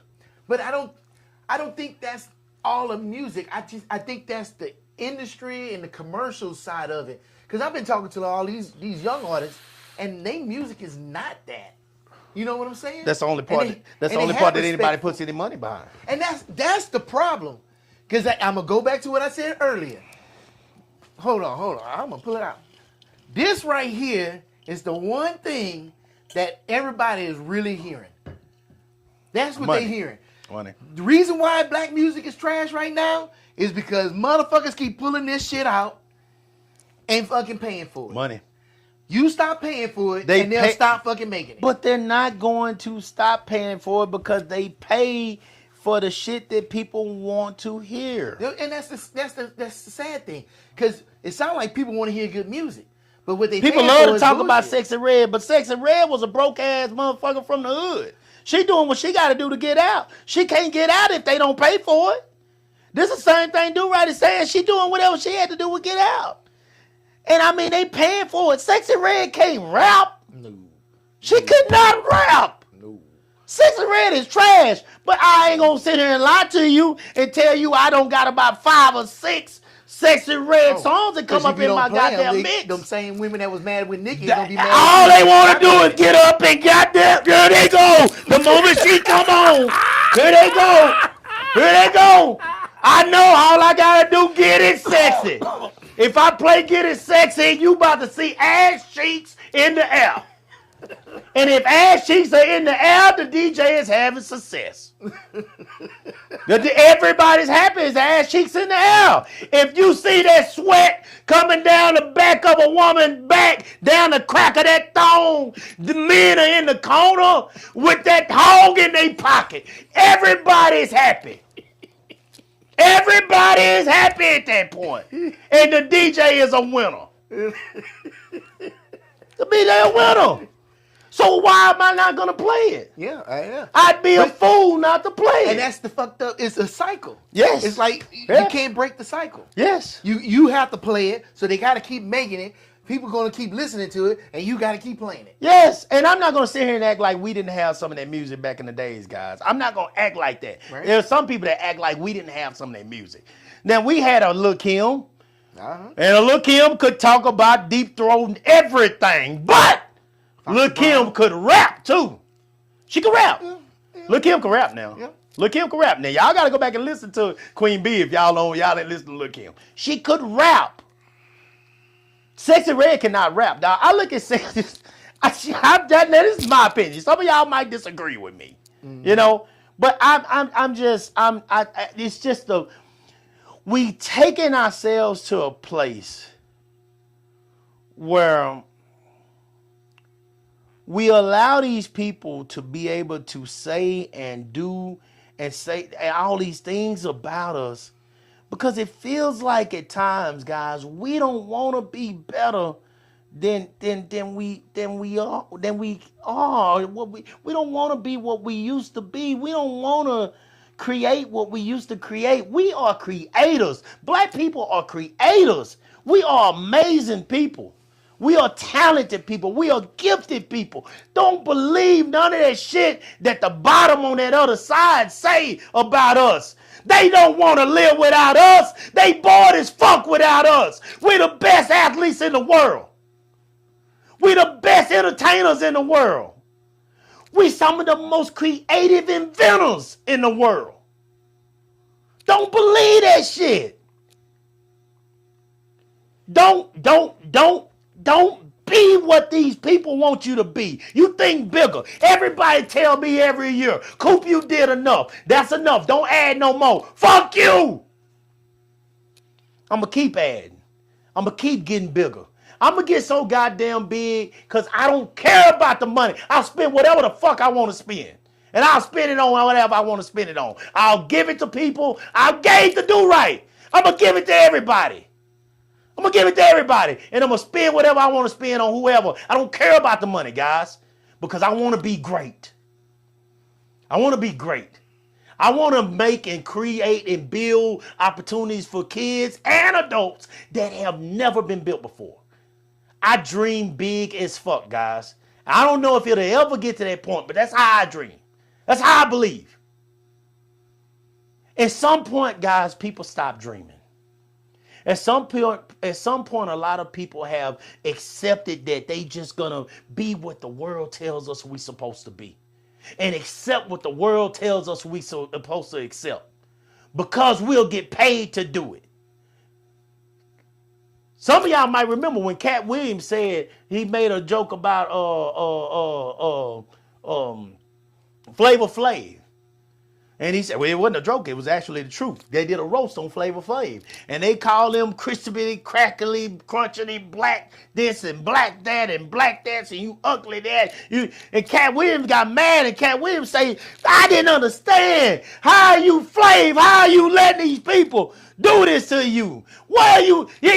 Shit, he said Flavor Flav say, they got to pay me, boy, and took off running.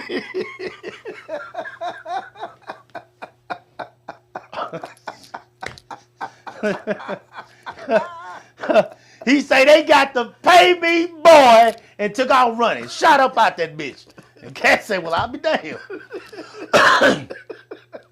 But at some point, I'm not saying that Flav is wrong. They do got to pay him.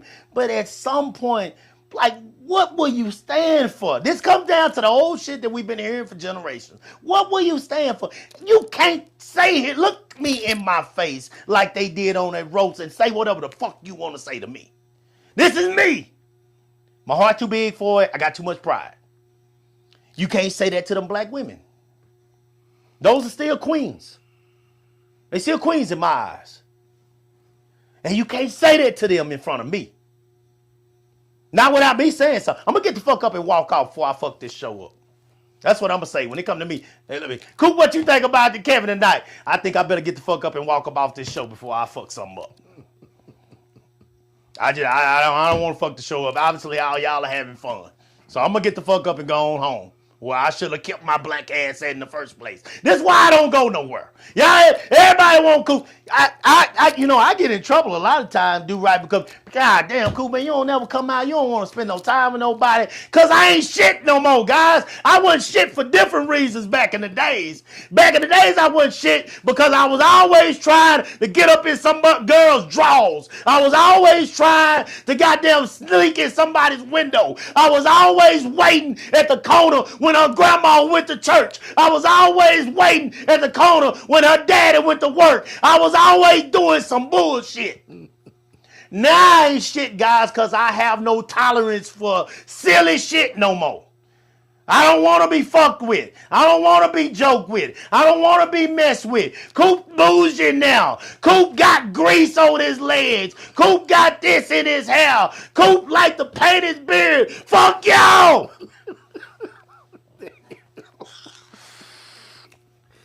I got time today. I got time today.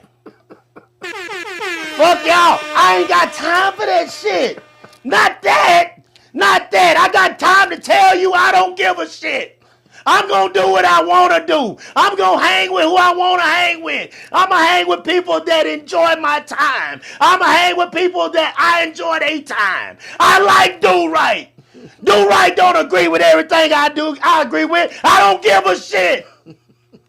He good people. And I ain't got to worry about him putting no machete in the back of my neck, goddamn, when I'm turned and think I can trust him behind me. I ain't got to worry about him grabbing my wife's ass when I go to the restroom. He ain't gonna do that. I want to be around good people. I don't want to be around people that just are worried about the next dollar. I don't want to be around people that are still trying to live their dreams out by tearing me down. I don't want to be around people like that. I don't want to be around you. And I'm not saying that that's who you are out there, my people. But 9 times out of 10, you going to find Coop right at this goddamn house if I ain't working. If I ain't working, I'm here. Every once in a while, I'll get out. But guys, I got haters. I got real haters out there. You can't do the shit that we doing and not have haters. And I applaud them. Keep hating. Keep hating. Your blood pressure gonna be higher than mine because you so fixated on hating on me. And I ain't gonna make it easy on you. Because I'm just getting started. I'm just getting started. Y'all ain't seen shit yet. Go, I'm going to throw the kitchen sink at it. I've been telling y'all, I don't care We're going to do what we want to do over here. And I can't do it being around people like those people that was on that roast. So that's the way I feel the way I feel. People like that on that roast, they distract me from the mission. Because they get me focused on the fact that I don't think they are genuine people who love people. And that word, I give you credit for this dude, right? You can say, fuck them. I ain't worried about that shit. I mean, I might not agree with it, but fuck them. They can say what they want to say. It ain't gonna bother me. It don't make me. But I'm a passionate person. So passionate people get they get wrapped up in a whole bunch of extra shit that takes them off the mission. It's the same thing that we talked about when that lady was up there on my whiteboard doing the timing of my meet when you would say that got my mind taken off the mission. Yeah. And I damn near fucked it up as I always do, right? Because I want to climb up them goddamn stairs, grab her by her bra and her ass, and sling her out that gate. That's what the fuck I wanted to do. In front of 10,000 people, guys, I almost took my black ass up them stairs and fucked it off. I have problems, and I don't deny I have problems. Mm-hmm. I got problems with niggas. I got problems with rednecks. I got problems with lowlives. I have problems with lowlives that feel like turn down other people makes them better. You're not a redneck. You're not a nigga because you ain't got money. I'm not talking about poor people. I'm talking about people that don't give a fuck about other people. I got problems with people like that. I got problems with people that get fulfillment from tearing down other people. You ain't shit to me.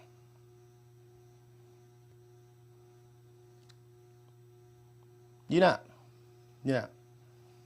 And it's hard for me, guys. It's hard for me to be around people like that. It's hard for me to be around people that take people events, that take opportunities of people's platforms that are trying to do good things. If somebody, I'm gonna tell you something.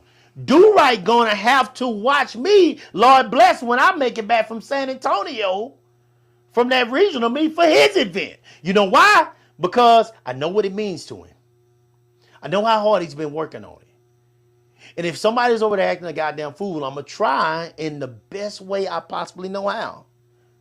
You know, at some point, if it's getting out of hand, I'm going to say, hey, man, hey, chill out, bro. Like, come on, man. You trying to do something here. You know, trying to do something special.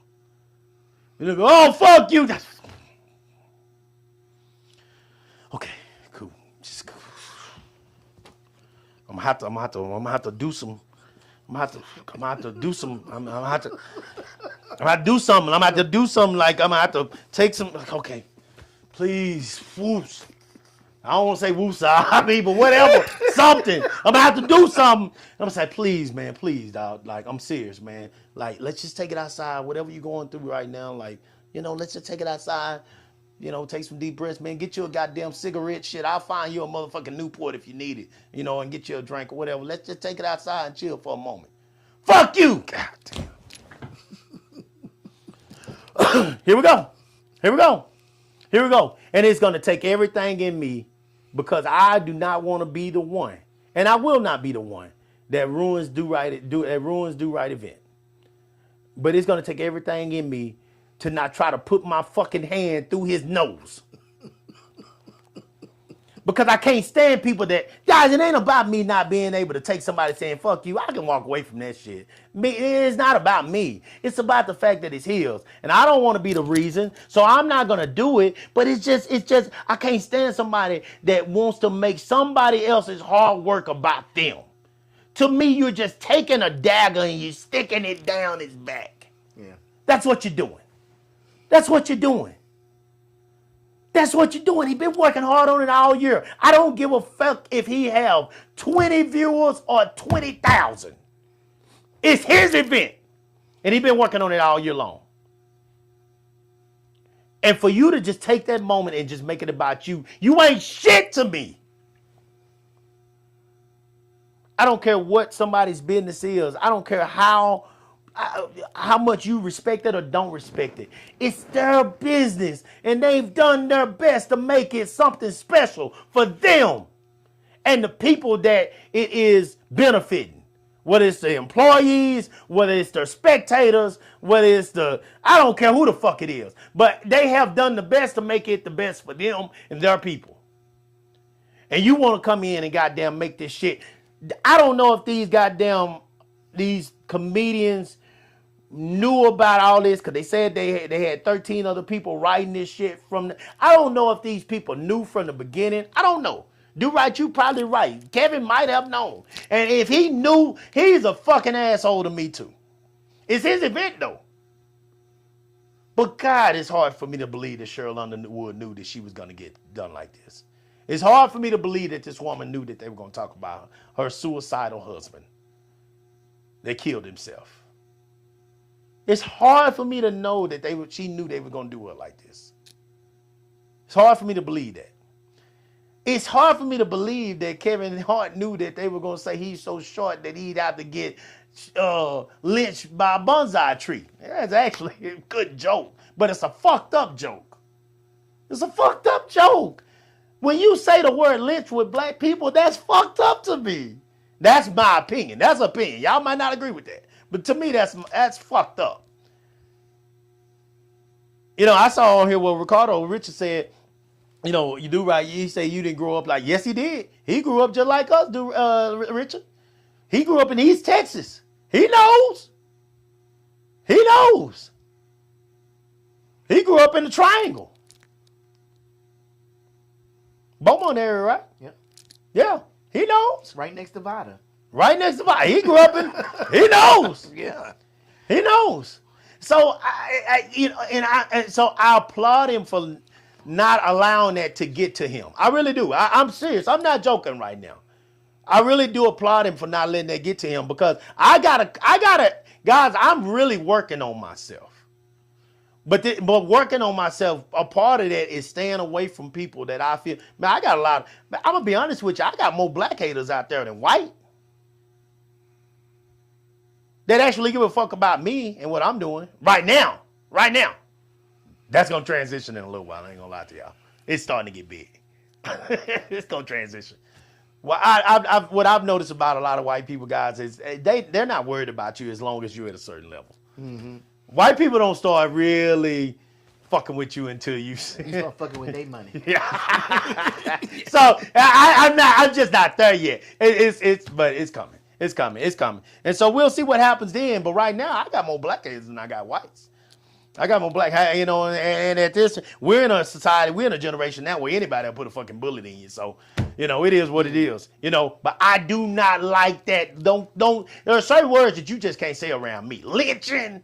No, man. I ain't the one. I ain't the one for that. Let me read some of this stuff, guys. I'm tired. I went off today. I apologize. Y'all get a drink. Shit, let me blow this whistle. Shit. Yeah. All right, here we go. Let's see. I had missed earlier. Bridget Flowers said the pay to serve as a juror used to be $50 per day, and it's not enough for some to miss work. Okay, was that what you were talking about earlier when you talked about the pay? Yeah. I've talked to several people who have tried to avoid being selected on purpose. I've never thought about it that way. Yeah. And Do-Right was right. Most black people have not. I mean, when you hear black people, I ain't gonna lie, I've always heard in the past, you know, before I was old enough, of course, to have a career and all that, you know, black folks, the moment they see that goddamn thing come through for jury, oh, fuck, shit, I gotta go to jury duty, you know? So y'all are absolutely right when it comes to us on that. From my experiences in history, I've never heard a black person excited about jury duty, you know? I honestly haven't. So, yeah, I can't argue with nobody on that. If I'm not mistaken, reports stated that there were 3 black people, but were dismissed due to something or other. I believe one was a former school teacher, so they said there was a conflict of interest because this involved a school event. Oh, that's bullshit. Yeah, well, I mean, but that's the point I'm making. if they're gonna find bullshit reasons to get rid of black jurors, the best way to combat that is Is to have have multiple, more black jurors. Yeah. That way you can't get rid of everybody. That's At absolute- least that's the absolute bullshit. ratio will be better. But if only 3 people show up and they come up with bullshit reasons to get them off the panel, Yeah. then you ain't gonna have none. Yeah. And then you got motherfuckers upset. It's like, where were you? Yeah. I could be mistaken, but I believe I read or saw that somewhere. Yeah. I believe it. I'm sure you're right, Kayla. Which is terrible. That's terrible. Because they already see, oh, they're not going to say, oh, we don't need to have that black person on there because we got a black person on trial. They're going to find some bullshit reason to get you off. Oh, well, since you're a school teacher, you work in a school, you too close to it. How? I don't work at that school. I wasn't his teacher. Yeah, that's bullshit. But, you know what I'm saying? But Yeah. what can you do? Yeah. Yeah, that's bullshit. Yeah, I agree with you though. You can't convince them Yeah. if they want you off. I can't help but stand for black women and women in general. Black women have always covered a black man's ass. Now, hold on, Bridget. I saw that. I said, Yeah, you wait. Yeah. Now the next show I'll tell you what he ain't been covering a black man's ass. But today I'm with you. Today I'm with you. You know what I'm saying? Because I'm defending these black women, but I don't. This is one of them things where I can talk about you, but they can't. Okay, that's what I'm trying to say. All right, 'cause it ain't like y'all goddamn perfect now. There's a reason these goddamn boys are picking white girls with money. There's a reason. There's a reason. There's a valid reason too. Shit, don't get it twisted now. I love you, baby. I love you and I appreciate it. Don't get it twisted. Shit, I can't sit and listen to someone talking down on another person, especially when I know it's BS. I don't disrespect. I don't do disrespect. Yeah, I'm telling you, I'm shit. Absolute 100 with you, baby. 100. So It's very hard for me let's too. go back to the Oscars and the G.I. Jane joke. Was that disrespectful?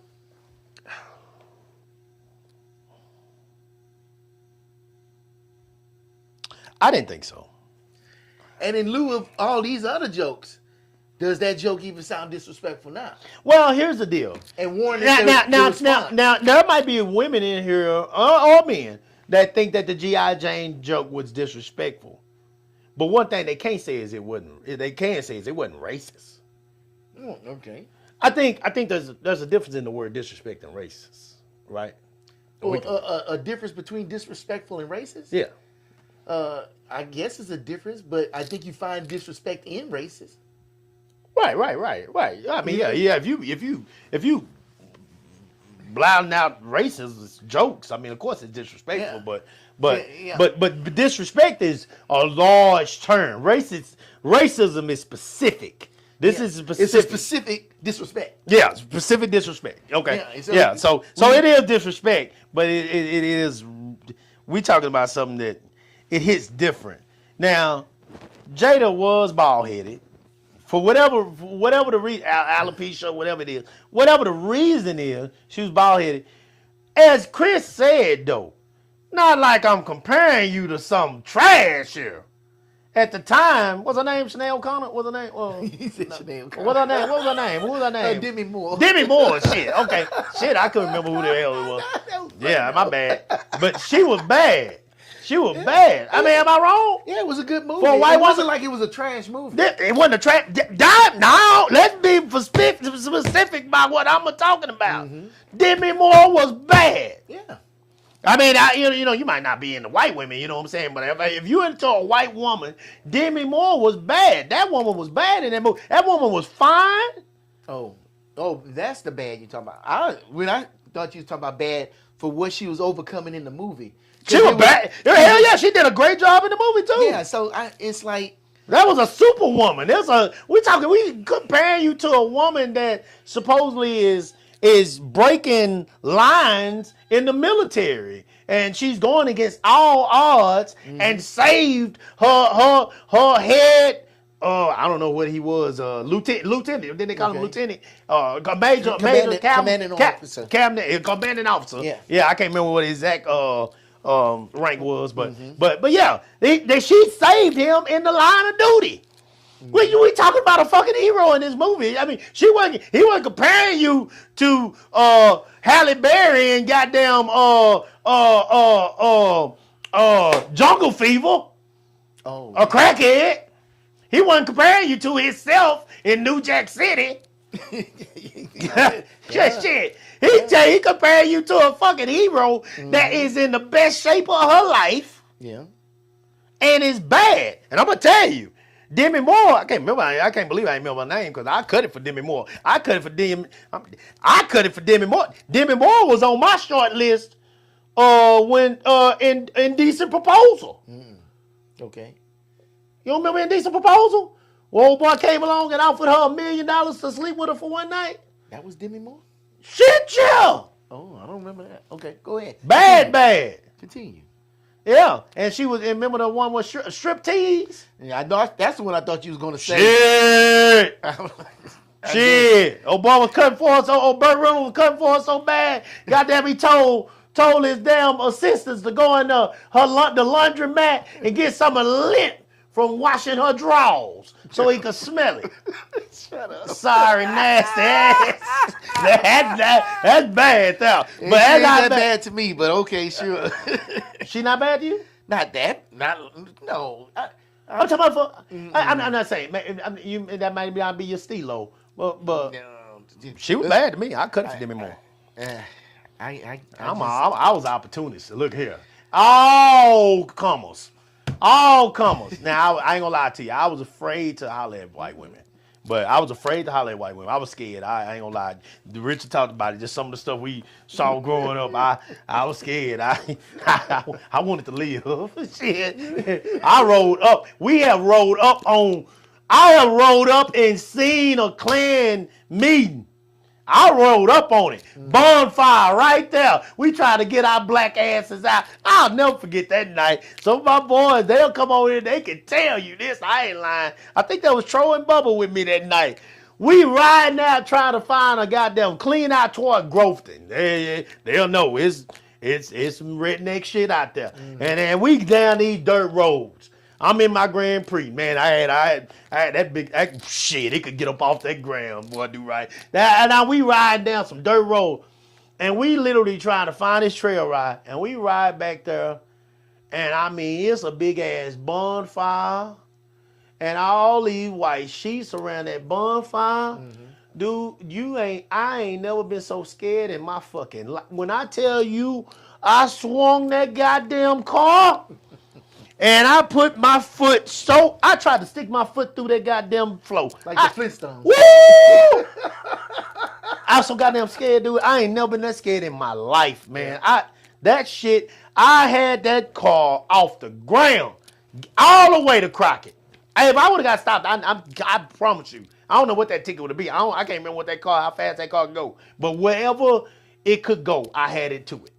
I was that scared. And I'm scared. I'm not no driver like that. But I was so scared, dude. I was scared as hell. So we've seen some real live shit.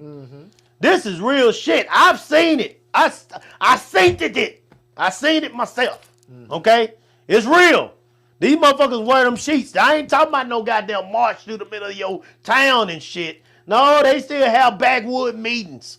I saw it with my own eyes, okay? So with that being said, I'm telling you, I've been afraid to holler at them. But, for the ones that hollered at me, well,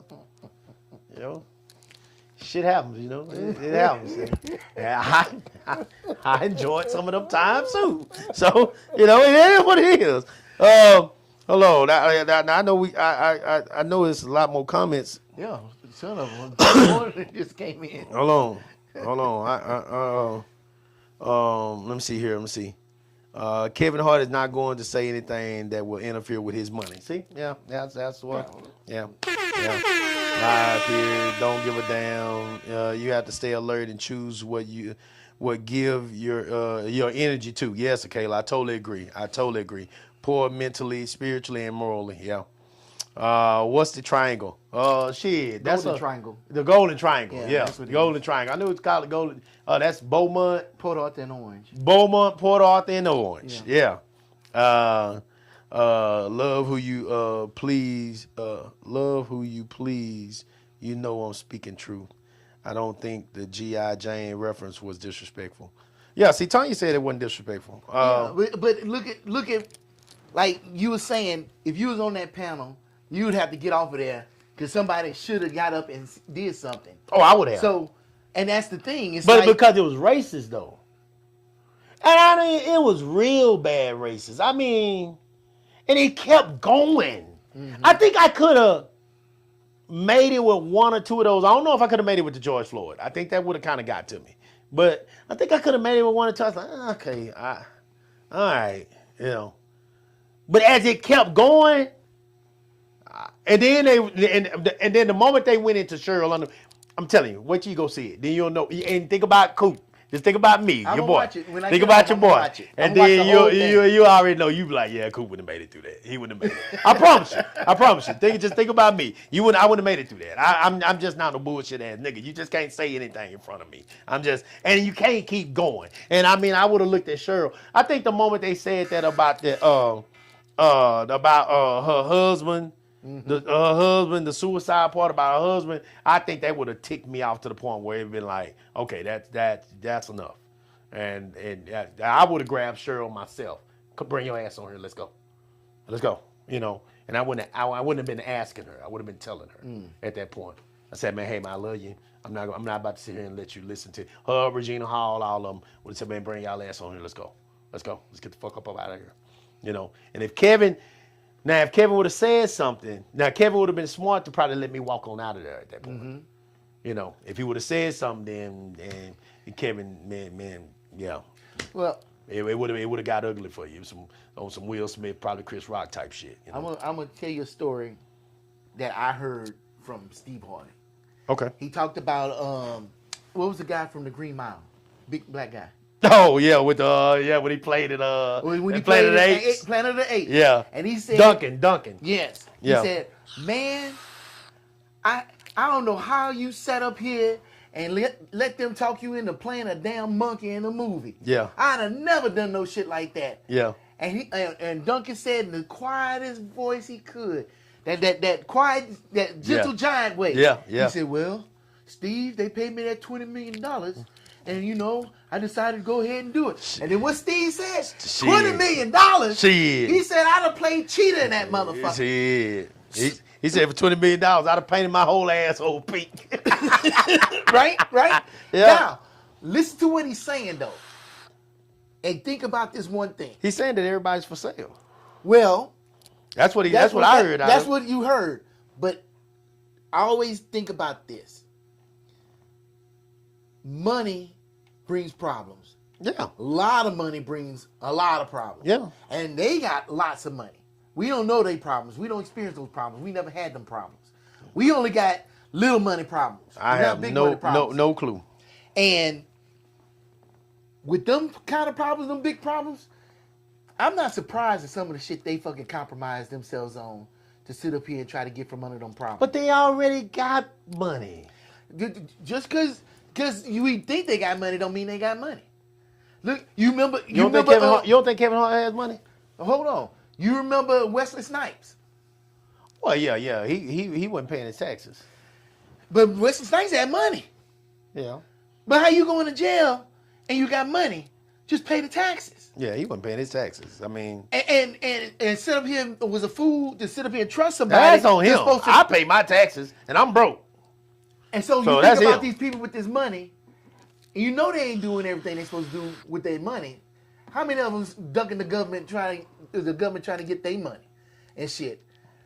There's a reason why they backed Trump, because they was hoping to get from out of some of these money problems they got. Yeah. You know, money make you do some strange shit. They do. I agree with that. And I wouldn't be surprised, since we thinking for other people. I wouldn't be surprised Did you see if what a your lot of them people on that stage, on that show, have money problems like that. Did you see what your baby said? What'd she say? It's already on our playlist, Kevin. I started watching it and turned it off within the first 20 minutes. It was so disturbing. It wasn't funny to me. So it will be easy to find. Laugh out loud. See? Oh, yeah. I'm trying to tell you, dude, when you see this shit, you ain't seen it yet. When you see it, I'm going to say you're going to really understand how. I'm not going to say you're going to agree. I'm just going to say you're going to truly Understand where understand people coming from. how a person like me. Yeah. That's all passion, all heart. You know what I'm saying? No, we ain't having this shit. But that's how I am about all of us. I don't. It wouldn't just be because it's disrespectful to me. It's because it's disrespectful to. I'm telling you, I might have hung in there a little while if it was just them going on Kevin. Oh yeah. With it. Yeah. But the moment they went to Cheryl,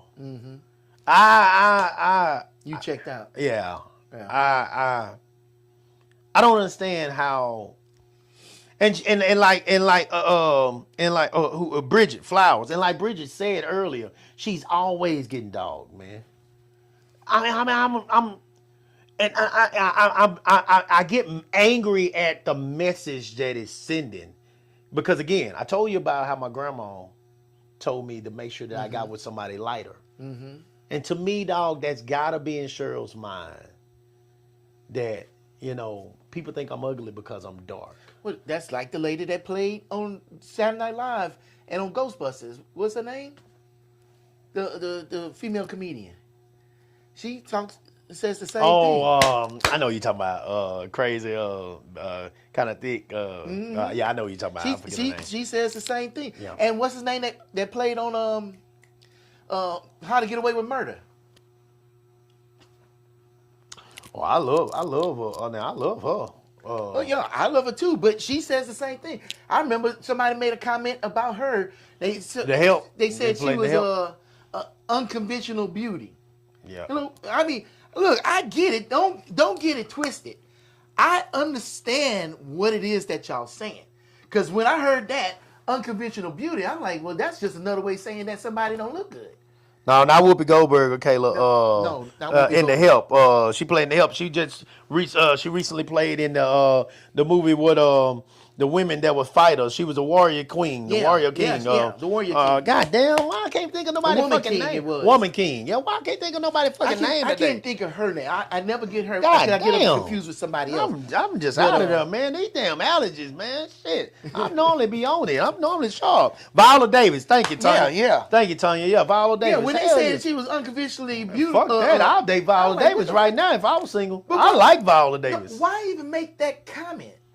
Like, what kind of bullshit is And that? fuck them. That's why I get mad at that shit, because But now I don't get mad at it. I recognize I it. do, because I they're remember trying it, to and say then that women that of dark color are not beautiful women, man. And I despise that shit. I love black women. I want that motherfucker black as that goddamn TV. I don't mind that. Like, I really don't.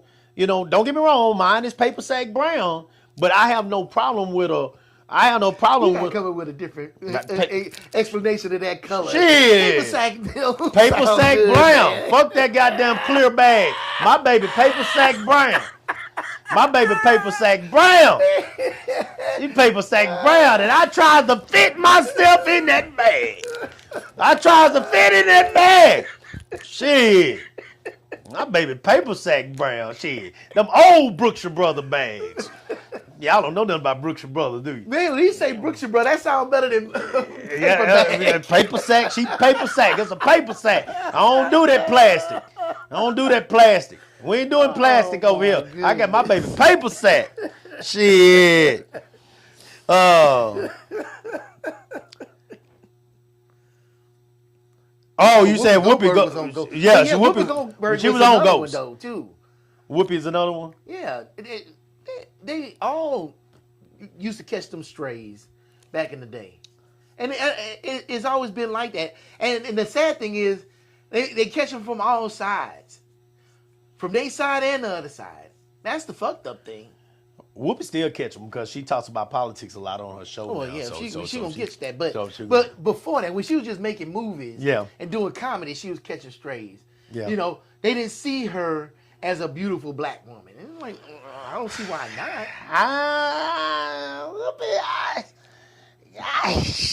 Shit. Whoopi don't quite do it for me. I ain't gonna lie. But it ain't because of her color, though. It's not because of her color. Okay. Whoopi's always kind of manly to me. Even when she was just kind of manly to me. Okay. She was just a little, I don't know. Just the way she walked, I just didn't see. I didn't quite grab the sex appeal. Like even when the Woman King, like when she's walking with that thing, I don't know, it's just something that she did that do something to me. I like Viola now. I like Viola. I love her acting. I love listening to her speak. Mm-hmm. I could sit back and listen to Viola speak all day. So I find different things in people that's attractive. It ain't just I gotta be able to, you the prettiest thing in the goddamn world. She's not the prettiest woman. I'm not gonna sit here and lie and say that. I'll be lying. I'm not gonna lie. She's not the prettiest woman, but there's attractive. I'm attracted to her in multiple ways. Like I think she's a beautiful woman inside and out. I think her acting is amazing, man. I love to hear her speak. I think she's a very deep person, and I would love to just be able to sit down with that woman and just hear her story. You know, just hear her story, man, and just talk to her and pick her brain. You know, I think she's amazing. I think Viola Davis is amazing, man. Shout out to her. I really do. Something controversial. Okay. So what's the woman that plays on Scandal? Kerry Washington. Kerry Washington used to be in my top 5. Oh, so I'm about to say something controversial. Okay. Viola Davis is 100 times better actress than Kerry Washington because Viola Davis had to put way more in her craft because people didn't think that she was as attractive as Kerry Washington. And Kerry Washington can barely act out of a wet paper bag. Now that I disagree with. Oh, I'm not gonna say that Viola Davis ain't a better actor than Kerry Washington, but I ain't gonna say Kerry Washington can't act though. Kerry Washington acts just like Ice Cube. Got 2 emotions: smiling or about to cry. That's it. Scandal was a bad motherfucker. Kerry Washington got to walk. Walking ain't acting. Bullshit. There's a lot of women that are billionaires. Tom Brady's wife is millions of dollars, and it all started from her being able to walk down that catwalk. Yeah, she learned how to walk. Kerry got it. Acting is not walking. Kerry got it. Kerry is a bad bitch. Kerry could swing that goddamn trench coat like no other in them heels. That's a bad bitch. Swinging trench coat is not acting. Swinging trench coats, goddamn, make that hog go in the side of your pocket. And if you can make that hog go in the side of a man's pocket, you gonna get men to watch that TV. Yeah, it is. Put both of them in a room. It is entertainment. And let them read a script. It's entertainment. And who is the better actress? You comparing her to one of the best ever. Yeah, because she had to work in me to be the best ever. Not just sit up there and make it I'm not saying looks. she's a better actress than Viola. I know that's not the truth. We know that's not the truth. But don't say that girl can't act now.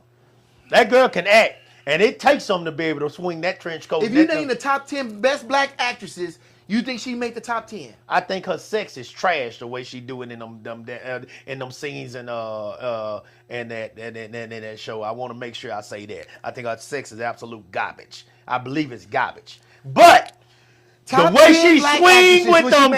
she swing with them heels on and that trench coat is unmatched. Man, are you kidding? There's women that go to the NBA game can walk like that. Stop it. That's a not thing. for actors. We're not talking about them. We're not talking about them. That's not acting. There's a woman in the Dominican Republic right now that's broken than me and you that goddamn can swing her ass better than Kerry Washington. So but I'm not talking about that. I'm not talking about that. I'm talking about for the actresses that we have seen on the TV, she is unmatched. She's untouched. She had a draw, an appeal to her that was unmatched, and she was cold in that goddamn room with that crew that she had. All of them, goddamn, all of them, shit. They was all good, but she was cold in them, and she ran that shit. She was a boss bitch. I cut it for that show. Scandal was a bad motherfucker. I put my wife on it. My wife fell in love. They used to have Scandal parties. I cut it for Kerry. Kerry was one of my top bitches for a minute. She was bad. That's a bad motherfucker. Kerry bad motherfucker, boy. Now, I'm not saying she's a better actress than Viola. Let's get that point clear. But you comparing her to one of the best, I believe, ever. I'm comparing her to just actors. Viola is one of the best I just made a statement because we talking about a dark-skinned woman and a light-skinned woman and how a dark-skinned woman has to work 10 times harder than a light-skinned woman. Kerry ain't light-skinned. Well, she is dark as Viola. She's dark as me and you. Kerry Washington as dark as me and you? I think so. I'll let y'all be the judge of that. She sure ain't paper sack brown. She darker than Paper Sack Brown. That's what you saying. Yeah. Shit. That ain't what I She ain't remember. these goddamn headsets, but damn, she sure ain't this motherfucking whiskey either. Shit, Carrie dog, man. Ain't nobody gonna look at Carrie and say she a yellow bone. She ain't no red bone. Let me pull up a picture of Kerry You Washington. pull it up. That Because- woman look the same color as me and you. No. Bullshit. Y'all think I'm now? Y'all women that are watching, am I wrong? Carrie ain't no yellow bone. She sure ain't brown. She dark skinned. She would be considered American dark skinned. That woman is light skinned. That ain't nothing like about that woman. That woman got that damn red ass makeup on. That stuff on her cheeks. That woman ain't dark. I mean light. Viola Davis. You telling me that she is the same brown color as this woman right here? I didn't say she the same, but she sure ain't that far off from her. Kerry Washington is light skinned. Nah, Coop, you are black. Carrie is in your shade. Bullshit. Please tell this man. Carrie Washington is not yellow. Trust me and believe. Kerry Washington is bright Okay, enough Kayla to- just said- hold on. wait a minute. She's bright enough Hold to on. be on Scandal and be in a scandal with a white ass president. No, hold on. Here's why I damn sure correct you. Because if you notice, the white men that have money typically go get the blackest goddamn woman they can find. That's who they go get. Not They in a don't go TV get show the and yellow bone, movies. monongros and Not on TV show and afros and movies. all them. In real life, yes, but not on TV shows. Yes, and they do. movies. Yes, they do. They will always get the light-skinned black women on TV shows and pitch movies. ass black. Pitch black. That's real life. Pitch black with naps. That's real life. The, Not shit. TV and movies. That's a totally different world. What TV that they movie? trying to portray. Name another one then. Well, Oh, where okay. it was a black woman and a white man. Shit, look at commercials. All the commercials, light-skinned black women. Show and me white Name me men. one. I told you I'm visual. I don't remember no Okay, shit. okay, No commercial. okay. Show me one. don't just throw some shit out there. Show me one. I don't know them. Let me think. Show me A one. movie Shit, with boy, we gonna be talking today. Yeah, you show me one. Cause Carrie is caramel brown. Caramel. She, yeah. What's caramel? What's caramel? I'm trying to think. What's caramel? Like a Yeah, camel? Caramel. Yeah. Like a camel color? Yeah, Oh, you bullshit. break on No, that Tanya. chocolate, and then Tanya. the chocolate is dark, Hold on, and you Tanya. crack that Caramel bitch ain't open, that far off you. motherfucker's light-skinned Look on at the Tanya. inside. Now, I love Tanya's color. Now, Tanya, what do you consider yourself? Tanya is darker than Kerry Washington. If she is dark, it ain't too much darker. It ain't too much So what do you darker. consider light skin?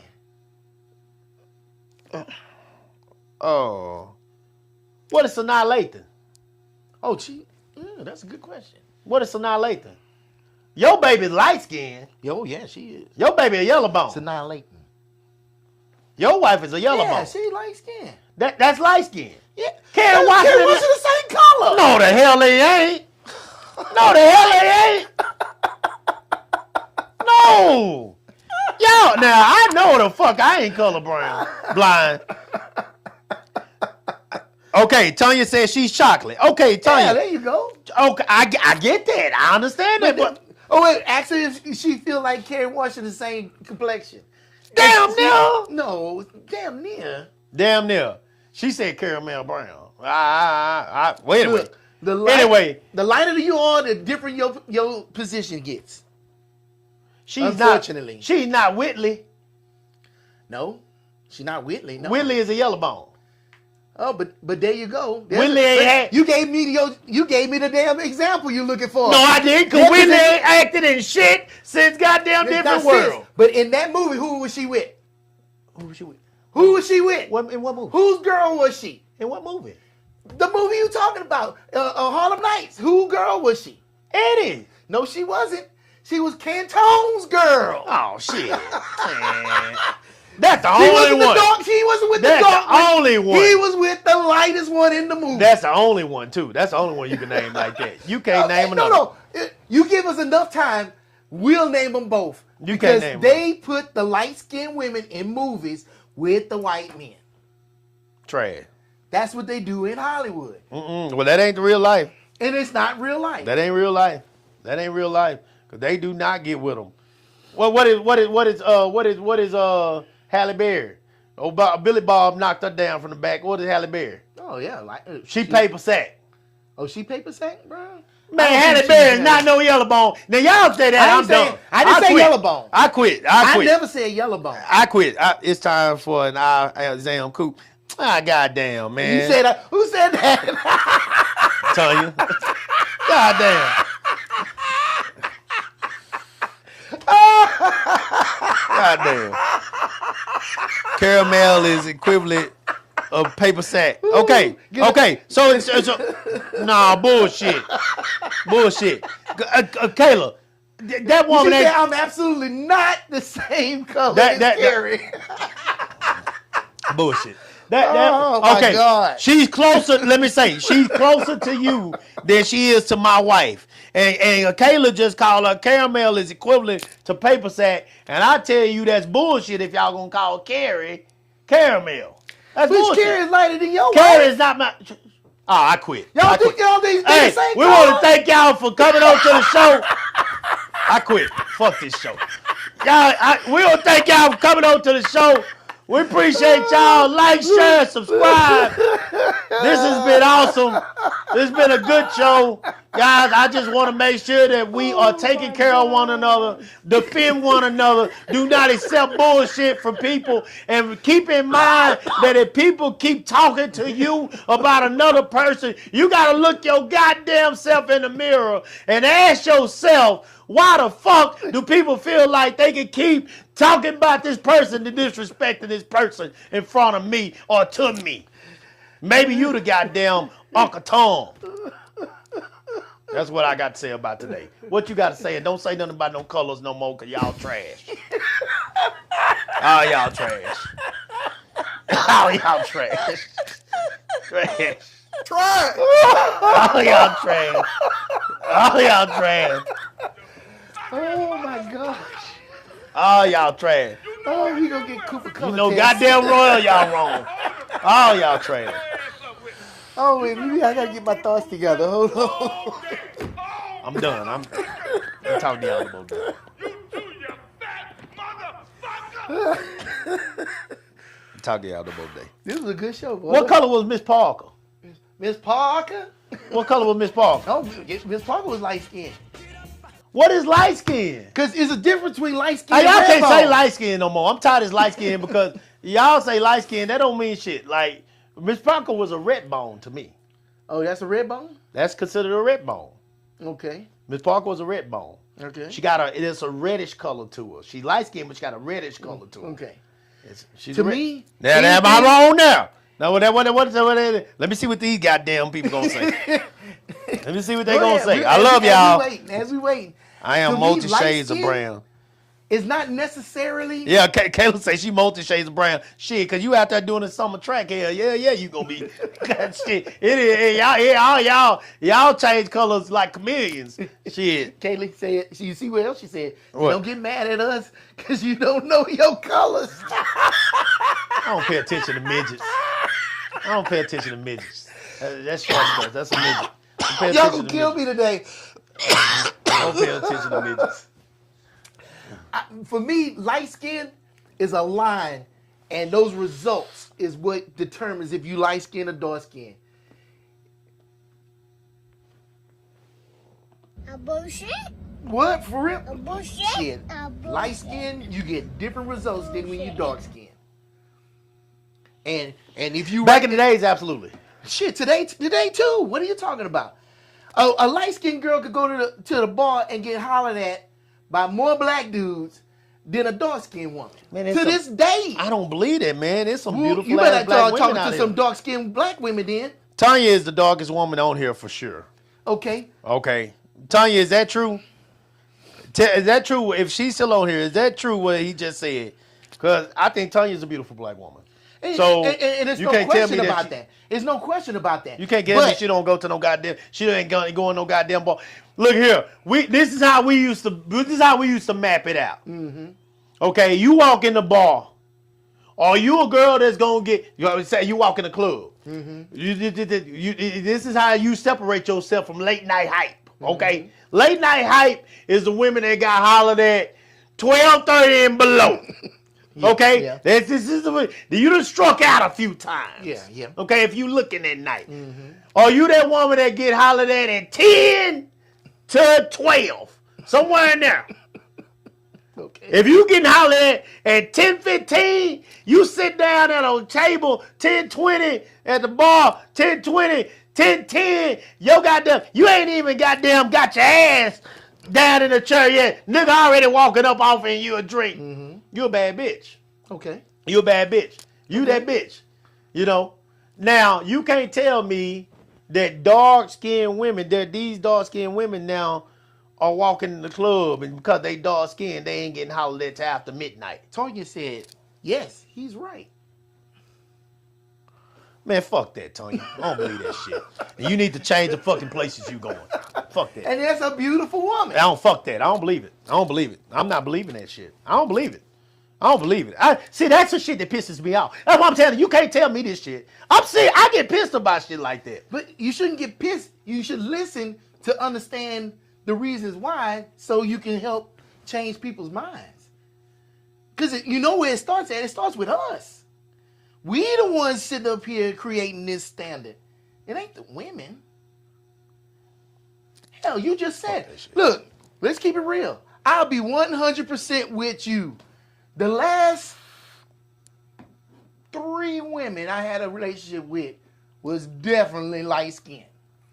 I know I'm partial towards light-skinned women. I ain't gonna sit up here and bullshit you. Well, it might be because you black as that damn shirt right there, but Because I'm black, it's just my grandma said that. She said you supposed to look for. I think that's bullshit too, and you ain't gonna hear me say too much. But she's telling you that's what you should do. I'm just attracted to that. It's a difference. Nobody told me to do that, and a lot of men they gravitate to them light-skinned women. I don't know why we do it. It's appealing or something, or it's been thrown in our face so long that that's the standard of beauty in the black community or something. I don't know, because a lot of times you see them light-skinned girls, and I'm gonna be 100%. I'm be 100%. My man Kayla said her legs white as snow. You know they be out there. They be out there to train me with some, tights on and shit, so they don't change color. Them goddamn legs be white. Yeah, go ahead, my man. You come across a lot of these light-skinned girls, they have that straight hair, that real fine hair. They always got a big chest or something like that. They don't necessarily always have a big booty. The dark girls always had the big booty, but the light-skinned girls usually have a smaller butt. But I don't know what it is about that, but I just gravitate to that shit for some damn reason. But it's almost like the light-skinned women have a lot of the traits that white women have. I almost think it's almost what's somebody called it? I wish I could remember the term for it. They say that we hold a lot of traits from slavery in us, and we don't even know that we followed through on that stuff. And it's almost like dark black men go after light-skinned women because we want to conquer the white man's woman or some shit. I don't know. I ain't saying I buy into all of that, but I can't understand why that attraction is the way it is.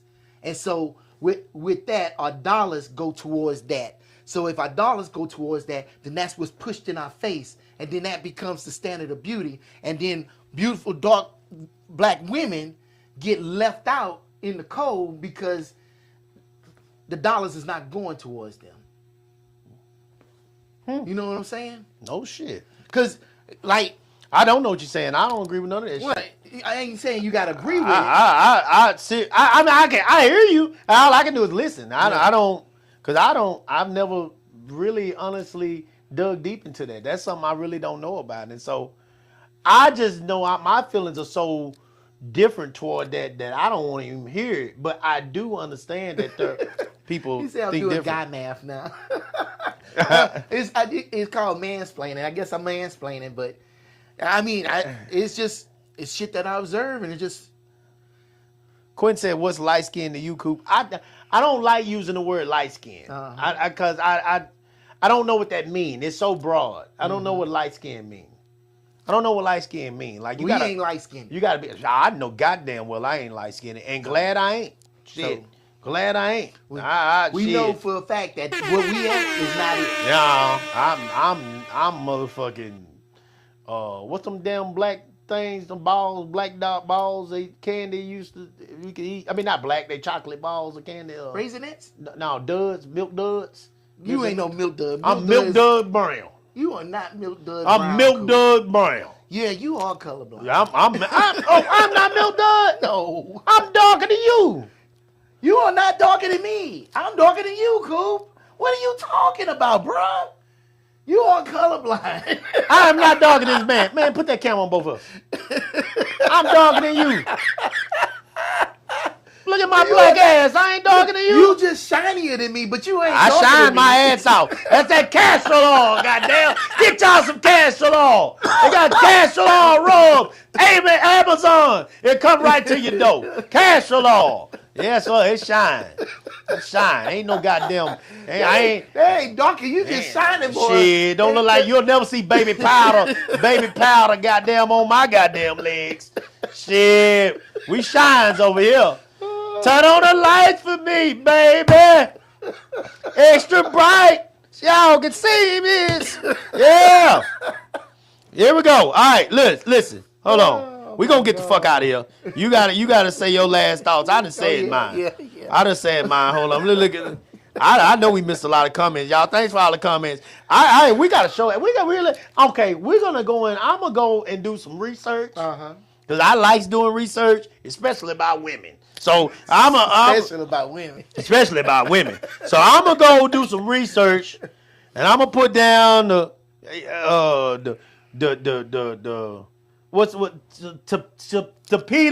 Shapita, whatever her name was in 12 Years a Slave. Oh, yeah, now she dark skin for sure. That's dog. That's She is beautiful. God, She boy, is beautiful. come on, man. God. Come on. And so, you know, there's controversy about her. Wow. Because in this new movie that's getting ready to come out, The Oh, Odyssey. She gonna play She gonna play Helena She Troy. gonna play Helena Troy. And they was like, oh she yeah, ain't no Helena Troy. I heard about that.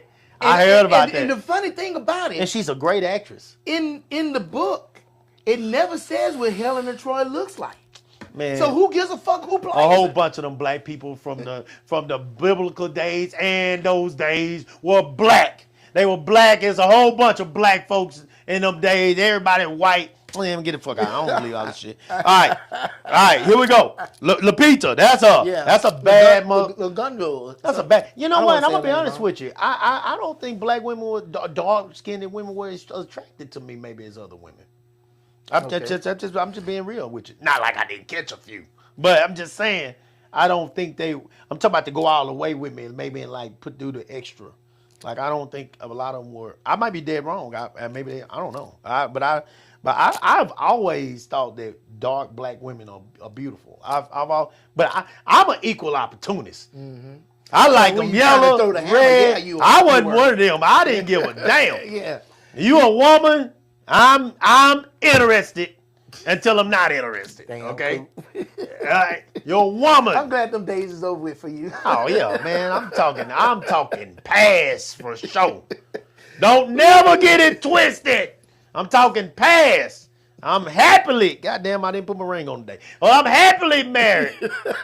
Shit. I don't want no parts. I ain't got shit left for yet. None of you. You'd be disappointed like a motherfucker fucking with me. I ain't got nothing for you. I ain't got nothing left. It's all good. Like Greek ain't brown skinned people. Like, can Yeah. we just stop? Yeah, that's lies. You can't be next to the equator and be so That's lies. light skinned. That's lies. Greeks, all that, all that. Them people were brown skin. skinned people too. That's Yeah. lies. So That's crazy. that's gonna be interesting to see because I know she's gonna knock that shit out the park. She probably gonna go extra hard on that. She does a good job in every show. She got 12 Years a Slave. She should have got 80 awards. Yeah. She should have got 80 fucking awards Yeah. for the shit that she did on But that goddamn movie. I'm gonna restate what I said. She is a very good actress, and I guarantee you, she'll tell you some stories to where she had to be the absolute best actress she could be in order to get where she's at. And the damn shame is her start. What was her start? What movie springboarded her career? I actually don't know. Yes, you do. 12 years later. Yeah.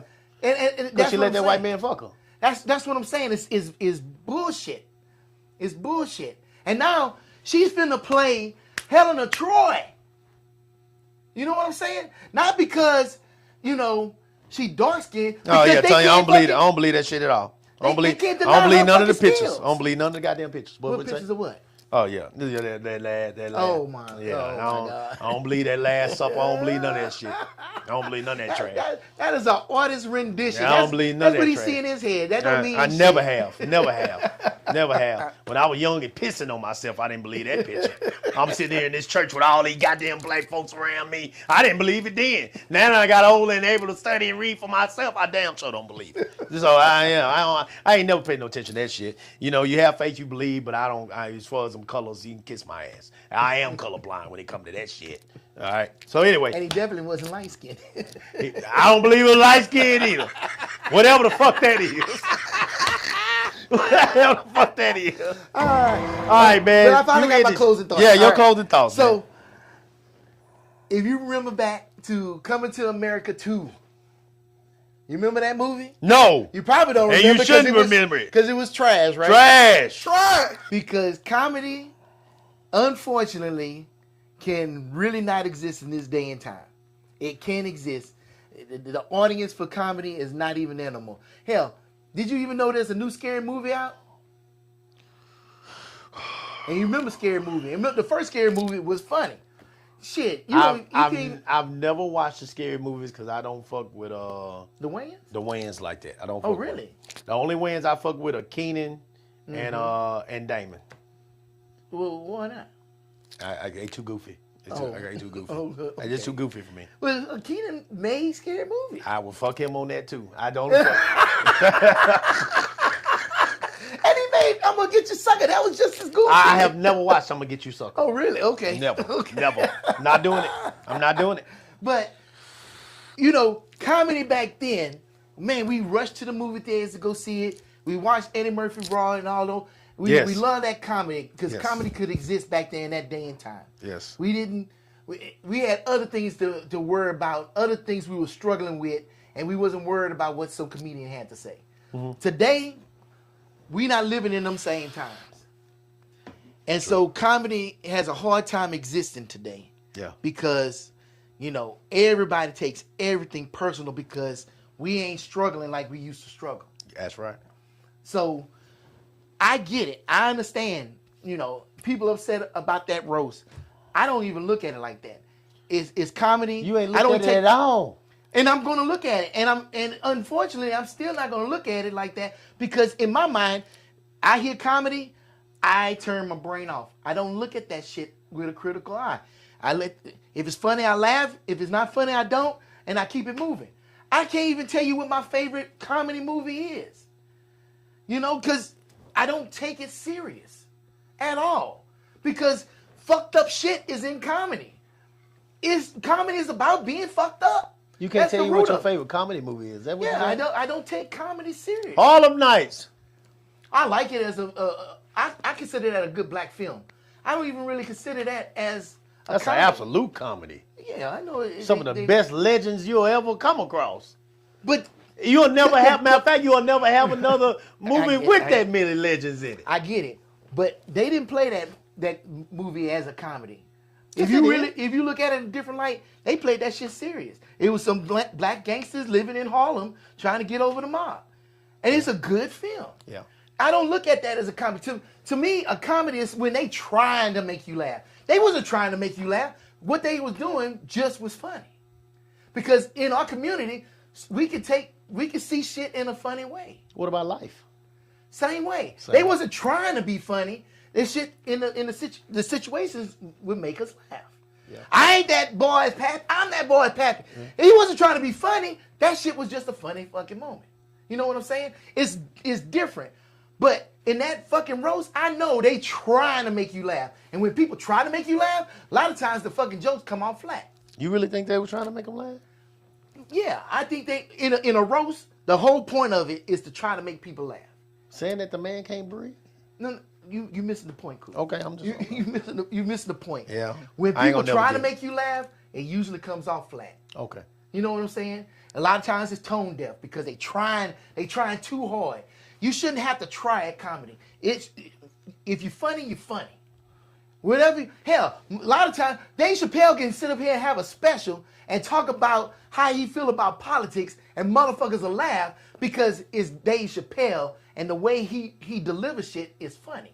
He ain't trying to be funny. I've never been a Dave Chappelle fan. You haven't? He's dry comedy. I don't like dry comedy. I very really dry. enjoy Dave Chappelle because it's dry comedy. I can listen to him, but I've never been a Dave Chappelle fan. Like, I don't remember anything Dave Chappelle done. You know? Except for like some of the stuff from his show where he did like the playing the white folks and all that kind of shit. You know, but even with that, I mean, it ain't nothing. And that's the same dry comedy. It just played out in a skit. Yeah, it's just in the You skit. know, when he was on the toilet and he couldn't get off the toilet, and they thought it was a movement because he went into the white men's toilet, and they had a sit-in. You know, it's dry comedy, but he wasn't trying to be funny like some people. And I looked up these comics that was on this thing, and most of them comics I seen some of them, and to me they try to be funny. You know, Rogan out here, the podcast dude. Fuck him. Hold on, but he's a comedian. He tries to be funny. I don't think he's very funny. At all. You know what I'm saying? At all. So I don't take shit like when it's a show where I know they're trying to be funny, I don't take that shit serious. If it's something that they just like Coming to America 2, they was trying to be funny. They were trying to be Coming stupid. to America wasn't trying to be funny. It was funny because we could see the situation. They need their and ass find the whooped. humor in it. Leave that movie alone. Leave Coming to America alone. Take that shit off the goddamn thing. Take it out. Take it off the web. Take it out the cloud. Oh, well, I don't know if it's even on the cloud. Ain't nobody looking for that shit. Ain't nobody looking. Man, where's fucking Coming to America 2 on here? I gotta find this shit. I ain't think nobody doing that. Ain't nobody talking about that shit when it was out. Ever. And nobody talked about it since. And don't ever talk to it to me. Don't never talk to me. Poe about Eddie it. Murphy had to go in That the hole shit after that. pissed me off. But Do not remake our classics with shit like that. Eddie Murphy probably had to play mortgage on his 10 houses or something. And that's why that movie came out. He almost made me say fuck him. If I didn't love him so much, I would have said fuck him for that shit. Like, I'm serious. That's how much that pissed me off. Hell, even Eddie Murphy movies back in the day, he wasn't trying to be funny. That shit was just funny. He wasn't trying. It like everybody else was He's playing it straight. amazing. You know? It's Eddie just, Murphy is amazing. so bullshit like that, I don't even fucking think about that shit. And I don't even watch it. That shit wasn't even on my radar. I knew it was out. I ain't had no desire to see that. I think You never watched it? Melinda was saying You never went through that torture? to which on the roast?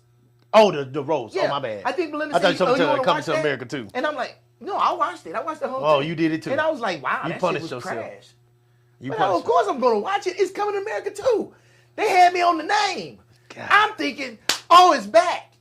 And all they did was just repeat the same beats from the first movie. I was like, you ain't even doing hated nothing the new. whole fucking thing. I can't believe I hate the whole fucking thing. I hated all of it. It I was hated, just years too late. I hated, I mean, fuck It was all of years too them. late. I hated all of it. I hated all of it. Who of them actors were the new kids that were supposed to be? don't know. Fuck them. What, have you seen them in anything since? I don't even remember the kids. They are I don't terrible. remember nothing about that movie. They ought to Absolutely be nothing. ashamed of themselves. That was terrible. And I can't believe what, man. And the only stuff I remember from that movie is the stuff that was the same in the first movie. Like the girl still barking like a dog and shit. New Jack That's all I City, remember. Nino Brown is the hero for niggas like us. Nino Brown was the hero for it. Nino Brown was our hero. Okay, why? He made us popular. He made black people popular? He made me and you. Oh, dark-skinned brother. Yes. Oh, you crazy. Nino Brown made us popular. Before I us, heard women you fucking had say, to be "Fuck you, yellow Nino bone Brown with is a Jerry movie curls. theater." You had to be cheek. You had to be the barge to get some ass before us. Oh, before is Nino. the boys light-skinned? Huh? Is the boys light-skinned? Man, fuck this light skin shit, man. That whole family was light-skinned. Fuck that light skin. That nigga is yellow. That nigga's yellow. High yellow. Coming to America. The dude with the Jerry curl, was he light skinned? He's not a yellow bone. He's not yellow. Ain't nobody saying yellow bone. I don't use the word light skin. You right. Yellow bone is like that tint of red. I ain't saying he had no tint of red. I said he light skinned. I'm not about to call no nigga paper sack brown, so I don't know what to I call ain't him. say that either. I don't know what to call him. But he wasn't considered a yellow person. Oh, he light skinned. He was definitely. That's why his ass was in whatever that role. the color is. I don't know what the. the color is for light skin. I don't know what that means. And he had a curl. You just said it. Them niggas was taking all the women. They was getting all the women back then. And Eddie Murphy with his dark African ass was in McDonald's. And Did New Jack come before Coming to America? Oh shit. I think so. Which one of them came first? New Jack came first, right? Because Nino is the one who put us on the map. No, I think Coming to America came first. Cause that was in the heyday of Eddie Murphy's But movie that career. wasn't. But that one Eddie didn't. Eddie wasn't. wasn't He even wasn't. He around wasn't. yet. He Wesley wasn't Snipes was awarded around. with putting us on the map. It was Nino. You know what? You know who know? What movie came first? Coming to America or New Jack City. New Jack City? Coming to America came first. It was released in 1988. New Jack City came in 1991. New Jack City was the new crack era, so that was in the 90s. No shit. Crack was around in the 80s. Yeah. Eddie was not awarded with giving us life though when it came to women. Like, oh no. He wasn't. He wasn't awarded with that. No. He not at that time. He might have wasn't been. known as the He might have been ladies' cool, man. but he wasn't. He wasn't the hood. He wasn't Nino. He Brown. wasn't cold. Yeah, Nino Brown Nino was Brown cold. was Hell, Wesley Snipes period. Blade, that motherfucker was cold. But he didn't give us. He didn't give us life in Blade. He gave us life with Nino. Okay. He gave us life with Nino. And I don't know what you mean by life. And he had I a- just heard. and he I had a- heard black women saying "fuck you, Nino Brown." That's all I heard. And he had him a yellow bone in that. He had a yellow bone. Hold on! Let me tell you. that I was a want to red bone end, in and I that ain't gonna one. say nothing else in this. I ain't gonna say nothing else. He had a yellow bone in the movie. Red bone. But red bone. She is red. You're right. But he cheated on that yellow bone, red bone, with that milk dud that was dancing on the goddamn stage. That was light skinned. No, that girl same color as Tanya. You don't even know who she was. Oh, her name? Yes. Yeah, I you don't. don't You even know know her who she name? was. Hell no, I don't know her name. Like, why you telling me I don't know her name? That motherfucker was black as that goddamn cabinet over there. And she was black as that table. It was red with a red two-piece on and the stockings that come. And she said, boy, I forgot what she said to goddamn Nino up on that stage. But I You know need a legacy. I know that she had the leggings on with the heel. And she said that was when that I want to sex you up. Shout out to I want to sex you up. Color me bad. Yeah. That was a bad song back Shut your then. mouth. Woo, that was a bad song. Shit. Bubba said it was Eddie. Bullshit, but Eddie been put us on. Eddie, people did not. I'm not saying that Eddie wasn't doing it before Nino, but what I'm saying is that Eddie wasn't the one that was giving credit for putting us on, Bubba. Nino Brown put us on. Women started cutting for us because Nino Brown stuck that goddamn knife in the Yellow Bone single. That yellow nigga sing. What the single? That's the artist that was the brother. Oh, I didn't even think about Wait, that. his last name Williams. What his last name Williams do right? Yeah. The artist that was John Williams? Not John Williams. not John. What his last name Williams that played the computer person in New Jack City. Yeah, I know what you're talking about. Yeah. He was the brother. He was the brother to A light-skinned brother. Yeah. Yeah. Yeah, he was the You even artist. call him light skinned in that motherfucking movie. Okay. And there's your girl that was up there dancing light skinned. He called him yellow motherfucker. No. Yes, that's her. I I didn't know. realize that's the same actress that played in She's Gotta Have It from Spike Lee. I know you fucking lying. Nah, see, look at this. Here you go. Now that picture you just looked up, that was some bullshit. That's the Look at same it. woman. That she brown right there. That's brown. That's That's a brown. that's She a she not dark. brown skinned woman in a dark theater She was with cameras made to take pictures of white people. man. You need to. Oh, here we go. Here we go. There it is. Wait a minute. Goddamn. There it is. That's her camera. Goddamn. They can't see that. They can't see that shit. I can't see her. They can't see her in that red bra. That's her. That motherfucker was bad. What's her name? So they Dog. can look it She up was for dog themselves. on there. Man, don't look up that old yellow ass picture. Do like pulled up the yellowest ass picture. I pulled That up her picture got picture. fucked up like. Her picture that she took of herself. Looking like a light bulb. She took the picture in front of goddamn. It Her had to name be. is Tracy Camilla Jones. Looking like a light bulb. I ain't shit, right? That was terrible. That's not her. That don't represent her.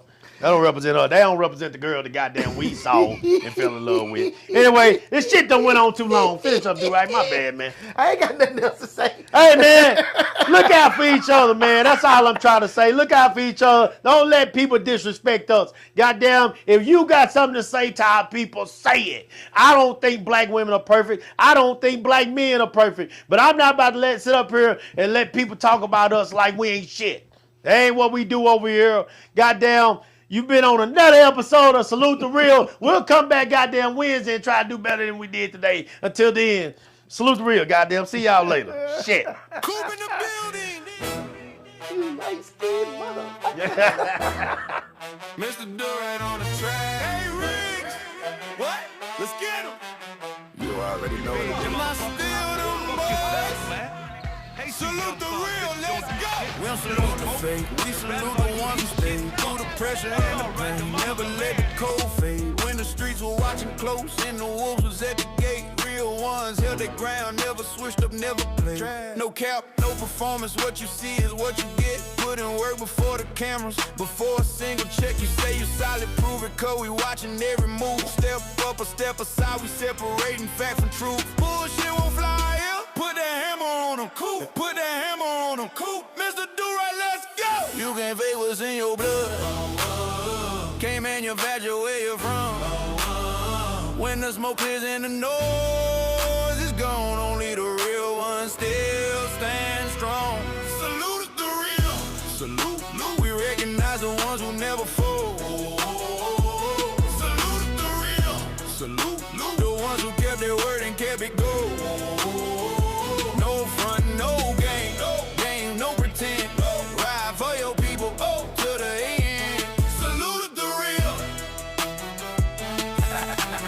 Am I still them boys? Yeah. See, these streets got a way of sorting out who's solid. Every test, every trial separates the real from counterfeit. They claiming they authentic, but the proof ain't in the words. Actions over statements, let the record be heard. You hear them talking loud, but when it counts, they disappear. Whole lot of noise, but not a single thing sincere. Bullshit. We call it like we see it on the side, no sugar coat. Bullshit don't last, everybody know. Hey, Rick, what? Let's get him. Coop and Mr. Do-Right, hold the note, hold the note, hold the note. Coop and Mr. Do-Right, hold the note. Was in your blood. Can't manufacture where you're from. When the smoke clears and the noise is gone, only the real ones still stand strong. Salute the real. Salute. We recognize the ones who never fold. Salute the real. Salute. The ones who kept their word and kept it gold. No front, no game. No pretend. Ride for your people to the end. Salute the real. Am I still them boys? Yeah. Put the hammer on them. Hey, Riggs. What? Let's get him. Coop in the building. Mr. Do-Right on the track. Am I still them boys? Salute the real. The right production.